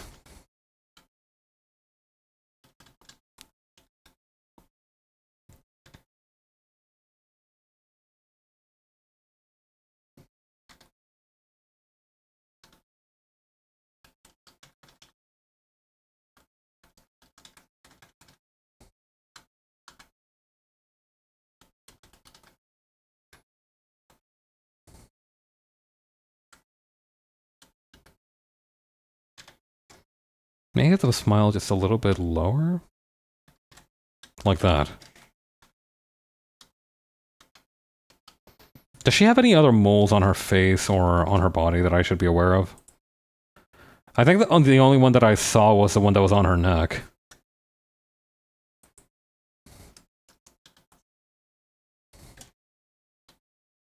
I think maybe one thing that I can do is mess around a little bit with her beret.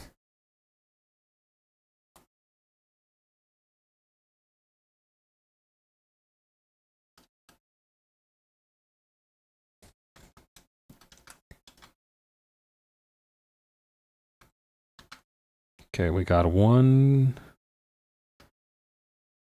2, 3, 4 different stacks.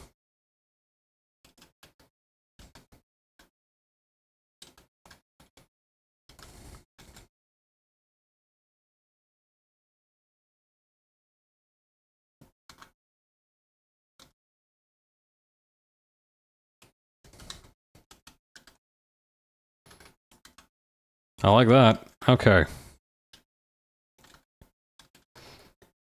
Let's begin by... Actually, where do we begin with this? I guess the first place to begin would probably be making the background a different color.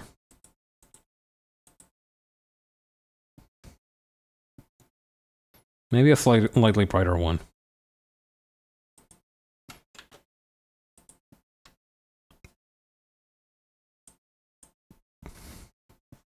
And then what we do is we will fill the frame with this white color.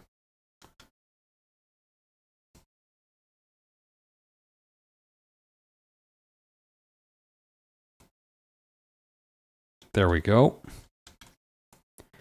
And now we can get started on the actual colorization process.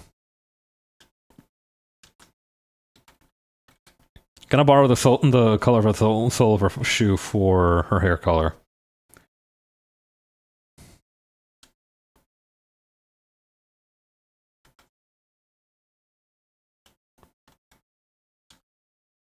Okay.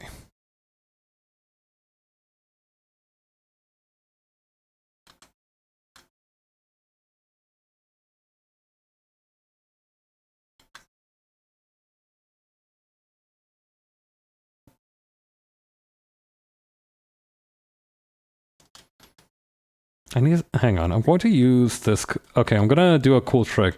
If you're playing around with the watercolor brush and you feel like the colors that you're using are too intense, just do a light stroke and then take whatever color that is and pass it on. If it's still too dark, just do it again.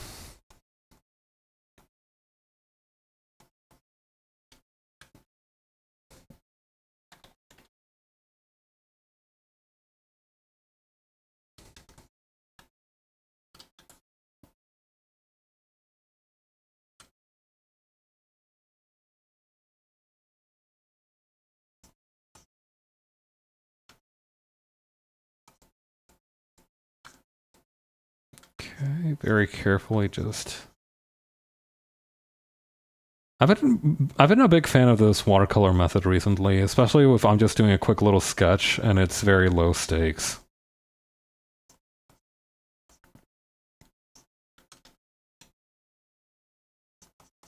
I don't know, it helps me stay in perspective, I guess. Not literally, as in, like, it helps me with my perspective, but rather in that it helps me to not get too caught up in details.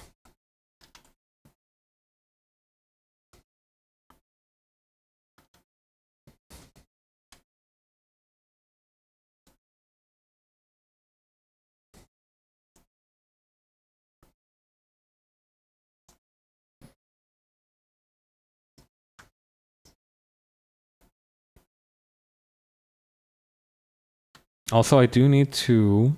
Hang on. I do need to do a couple of things. First, I need to actually fill out these parts here. And second of all, I need to actually turn down the saturation on this and bring it back down to like a more reddish hue so I can make the top of the color and blend that into the darker blue at the bottom. Yes, okay, there we go.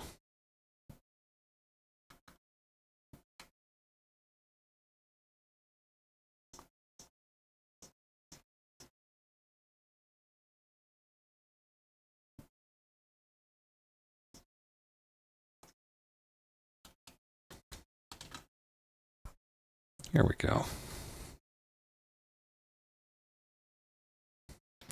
I don't know, maybe this is my sign to become one of those artists that just does everything on one layer. I feel like recently I've become more accustomed to this process of just constantly refining a sketch.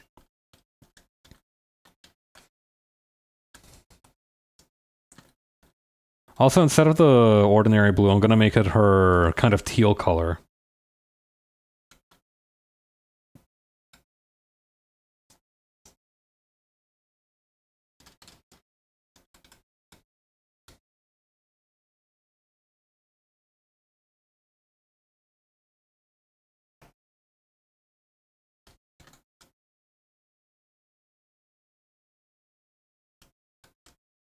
Okay, and then there's this little chunk here, which is also this color.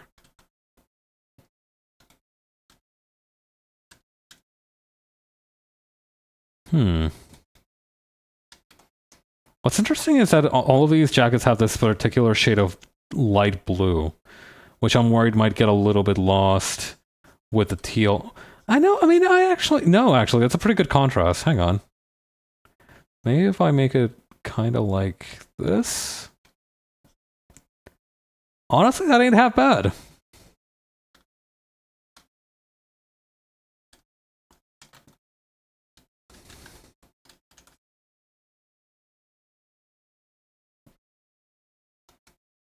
Okay, let's keep going with this.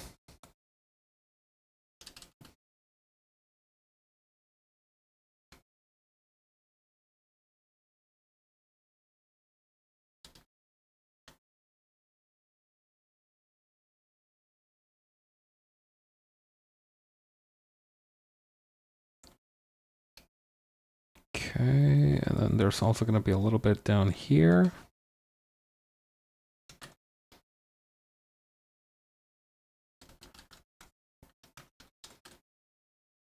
This is going really well. I'm having fun.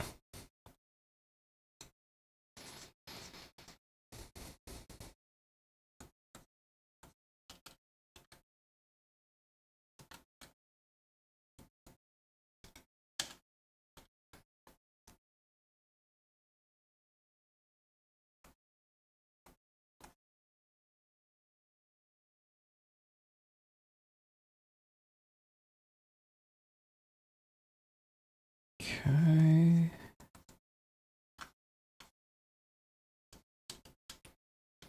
Yep. Okay, this looks correct so far. Feeling nice and feeling good. This is also just a really good jacket in general. I'm a big fan of the design of it. I've long abided by the philosophy of characters needing a really cool badass jacket that everyone recognizes them by. There are, of course, risks to this, but they're honestly so worth the trade-off.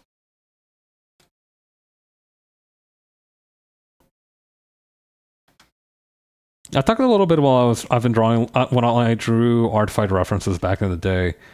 I feel like with my characters, a lot of their personality goes or is communicated through the jacket they wear. And it's a lot to do with the field of semiotics, which is a very fascinating subject to me.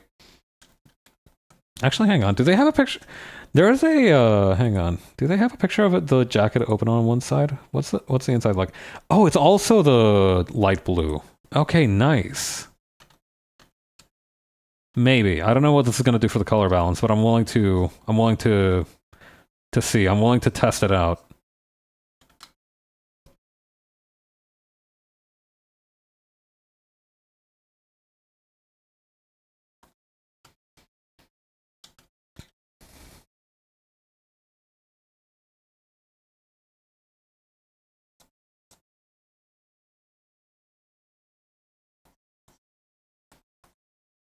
Okay.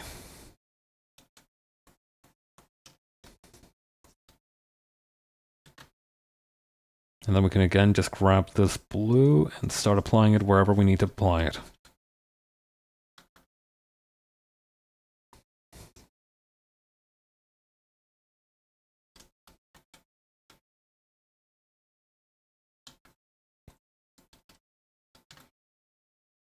Okay, and then same deal here.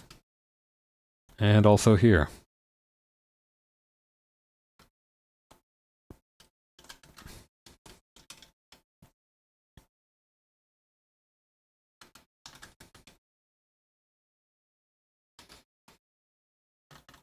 Let's see.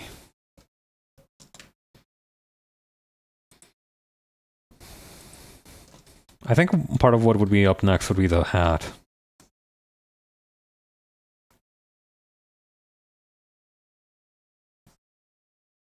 It is interesting to me that her hat seems to have metallic rim. I don't know how comfortable that would be to wear. I guess it would be kind of like having a circlet or some kind of headband of sorts. So it wouldn't actually be that uncomfortable, but I don't imagine it's... Ergonomic is a weird word to use when it comes to headgear, but it's certainly the one that I would deploy in this situation.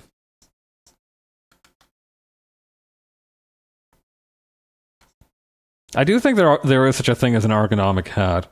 If you wear a hat that's not the right size for you or like doesn't sit on your head quite right, your body will let you know.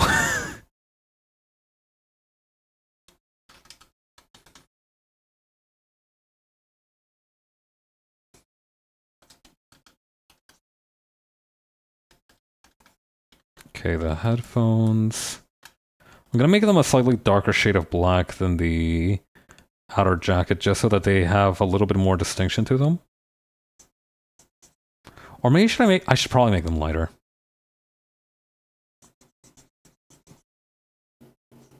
Yeah, lighter was the right move.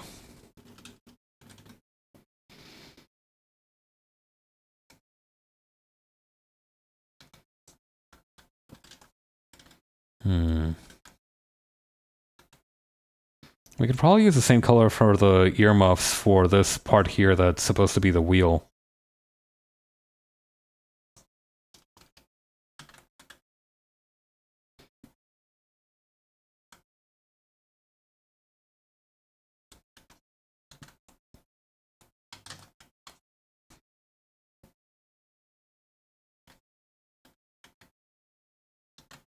Okay, and then... I haven't actually decided on a color to use for metallic parts yet. Let's just use this one.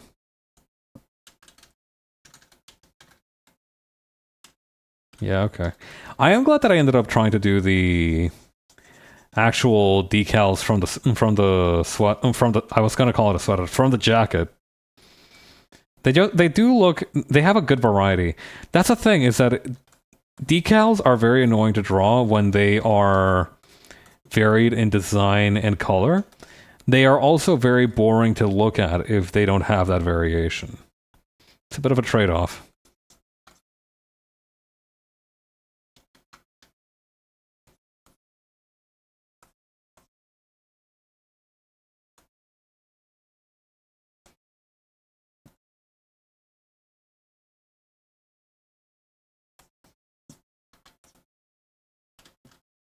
Okay.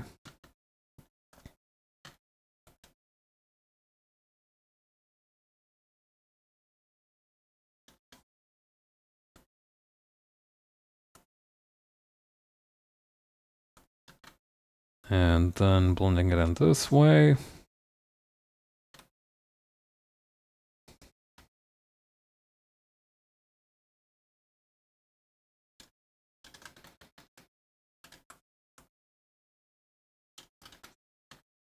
Okay. We can use a similar color to the earmuffs for the belt.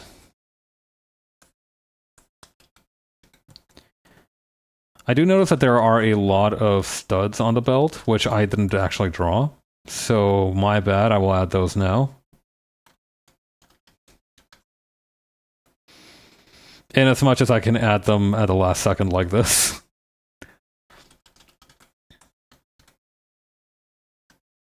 Oh yeah, I almost forgot that the little thigh strap she has drags off at this belt, so this one will need an extra loop. This one will need an extra loop. Me, when I'm in the time loop factory, and I'm about to... And I need to figure out this one last case before I can clock out.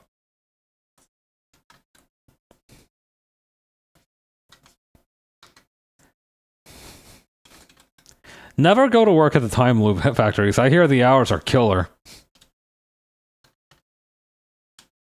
Let's see.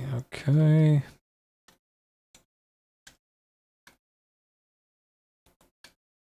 Okay, I'm going to add the color here to the hat / beret. I'm not going to call it / beret, it is straight up a beret. So I'm going to add this color to the hat. End of sentence.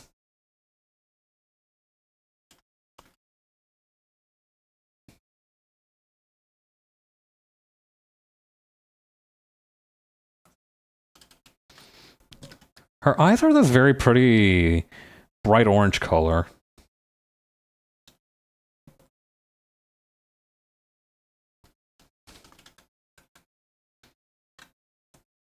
I also need to remember the little seatbelt choker that she has.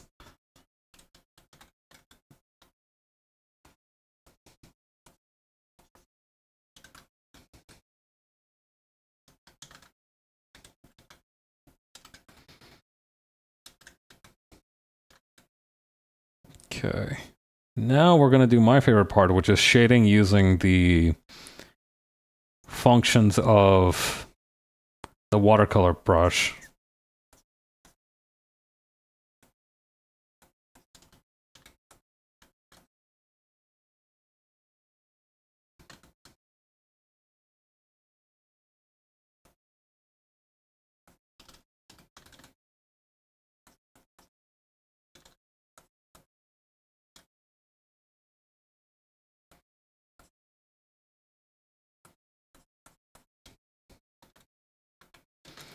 We can also do a little bit of shading down here just for the sake of the blue strip.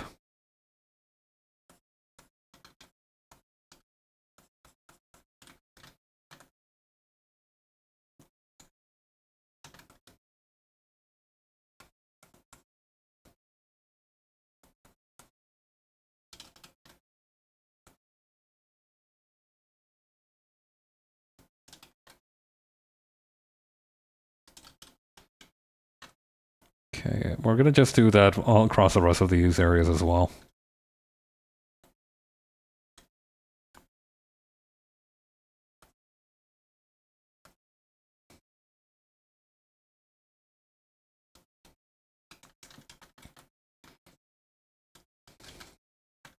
Oh yeah, I also need to paint in the rings. But that's easily done.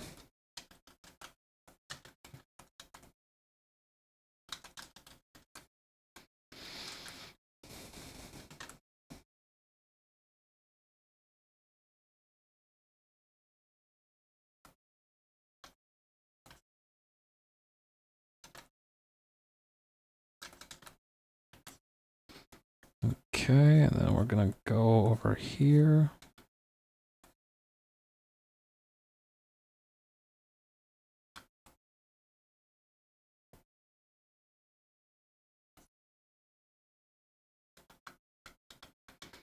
Gonna need a slightly smaller brush for this section.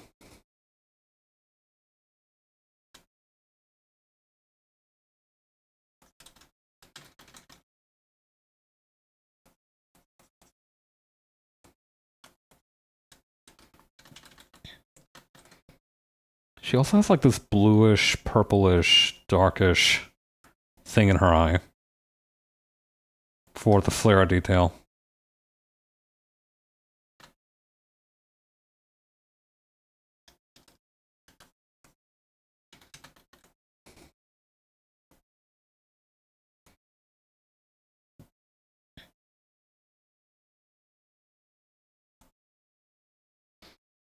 Okay, just a little bit of this and that, and we can also do something similar for the wheels here.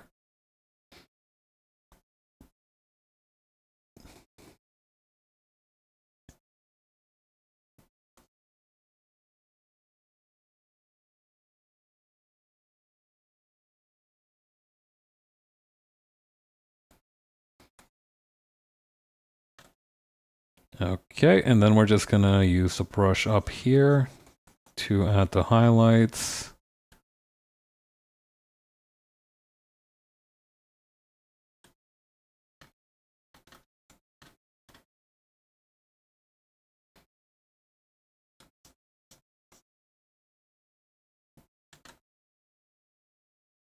Nice. Let's just keep going like this.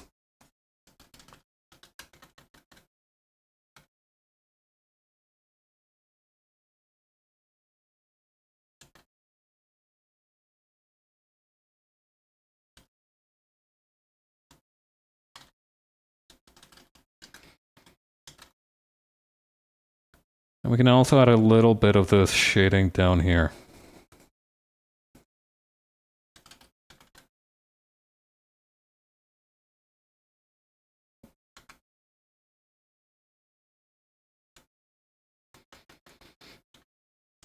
Moreover, the shirt situation will require some consideration in the approach.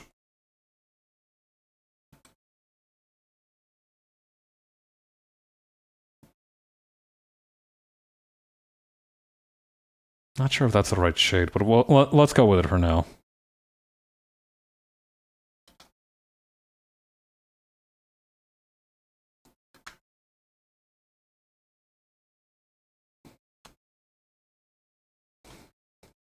Maybe not that small just yet. Maybe just a little bit smaller than that. There we go.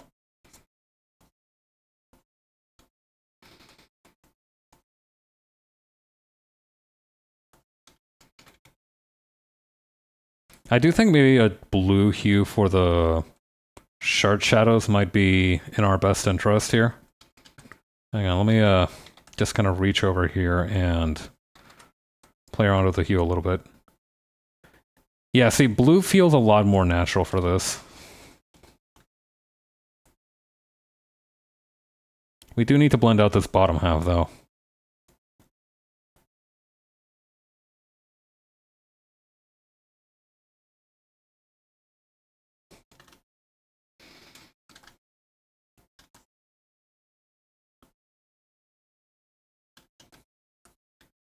I'm gonna try my best. I need to, like, hang on.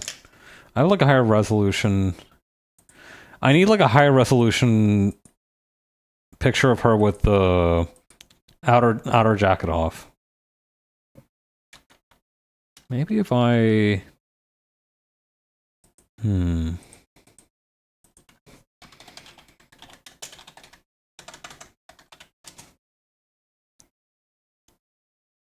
Maybe in our gallery somewhere, there'll be a close-up of it.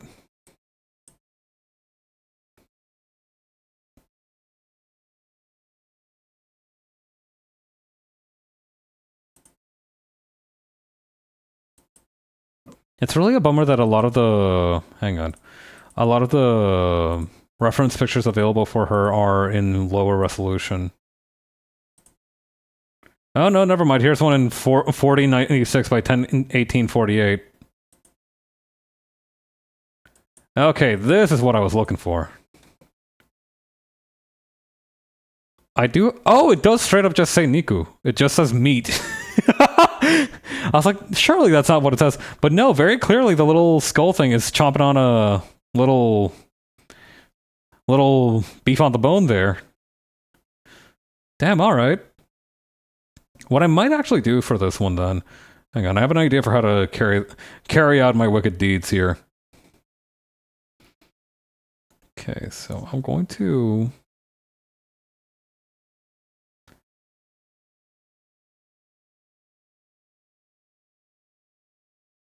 Yes? Yes, okay.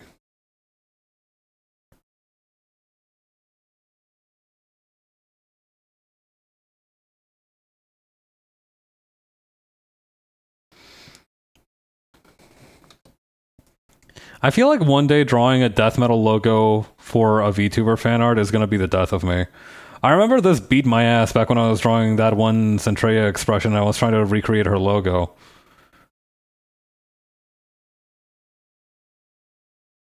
It's rough out here.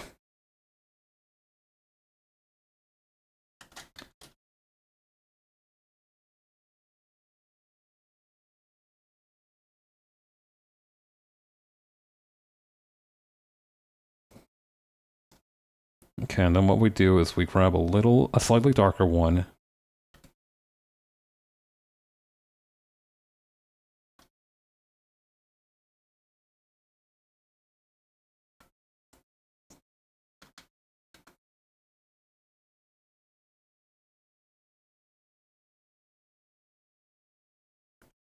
Okay.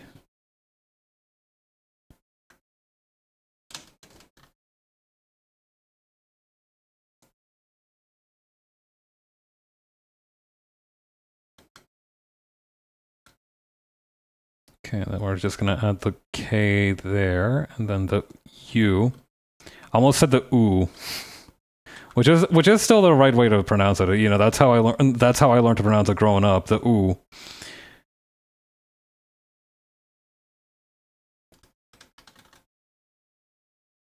Then further, we're going to create another clipping layer on top, and on this one, we're going to do the little skeleton guy.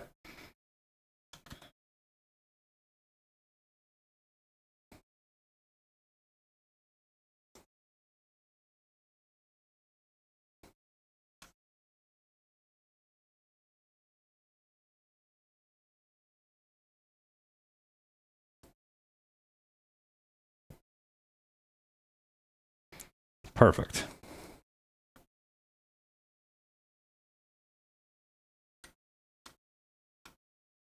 All right, we're gonna need to take an austere approach to the line width for this one.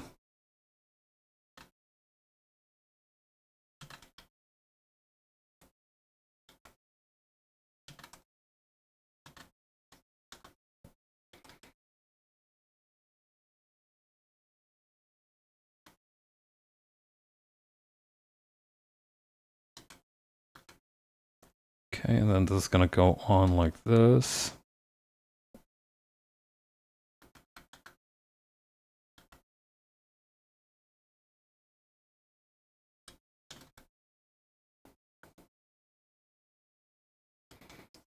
God, it probably feels good as fuck to bite into one of those little meat on the bone things, huh? I don't know. I'm going to be a very unpopular guy for saying this. There is such a thing as too juicy meat of a meat. I do think that juiciness is desirable, but I have absolutely had meats that were too juicy before. And while I wouldn't trade them for anything else, it'd be horrible of me to be ungrateful for food I've eaten. I don't know. There has to be like a middle ground. There has to be a point where it's too juicy. I feel like I've found that point for me. It probably varies from person to person.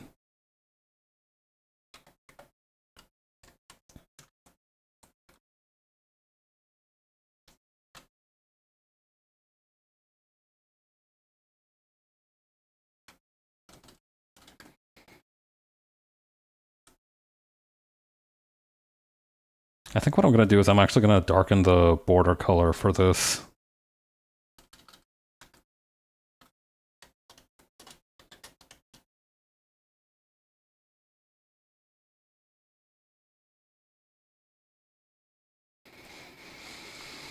Okay.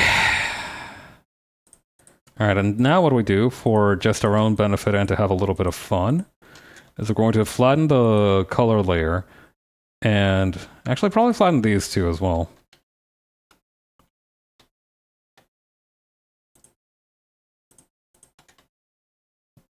Okay, we're going to duplicate that and then we're going to hit it with a gradient map.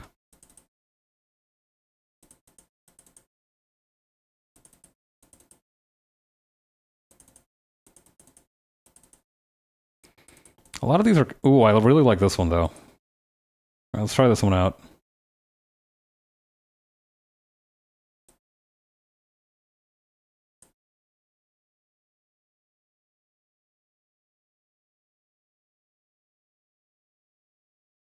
Honestly, this one's probably the one that suits it the best. I'm also going to use the Gaussian blur thing on the line art.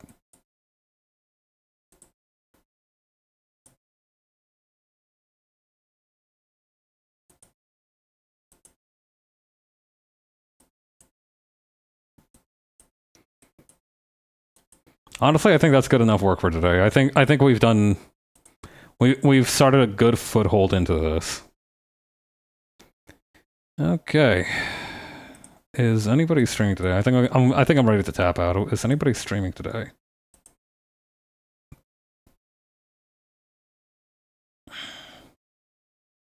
I mean, Seth's playing Portal 2. Let's go say hi to them.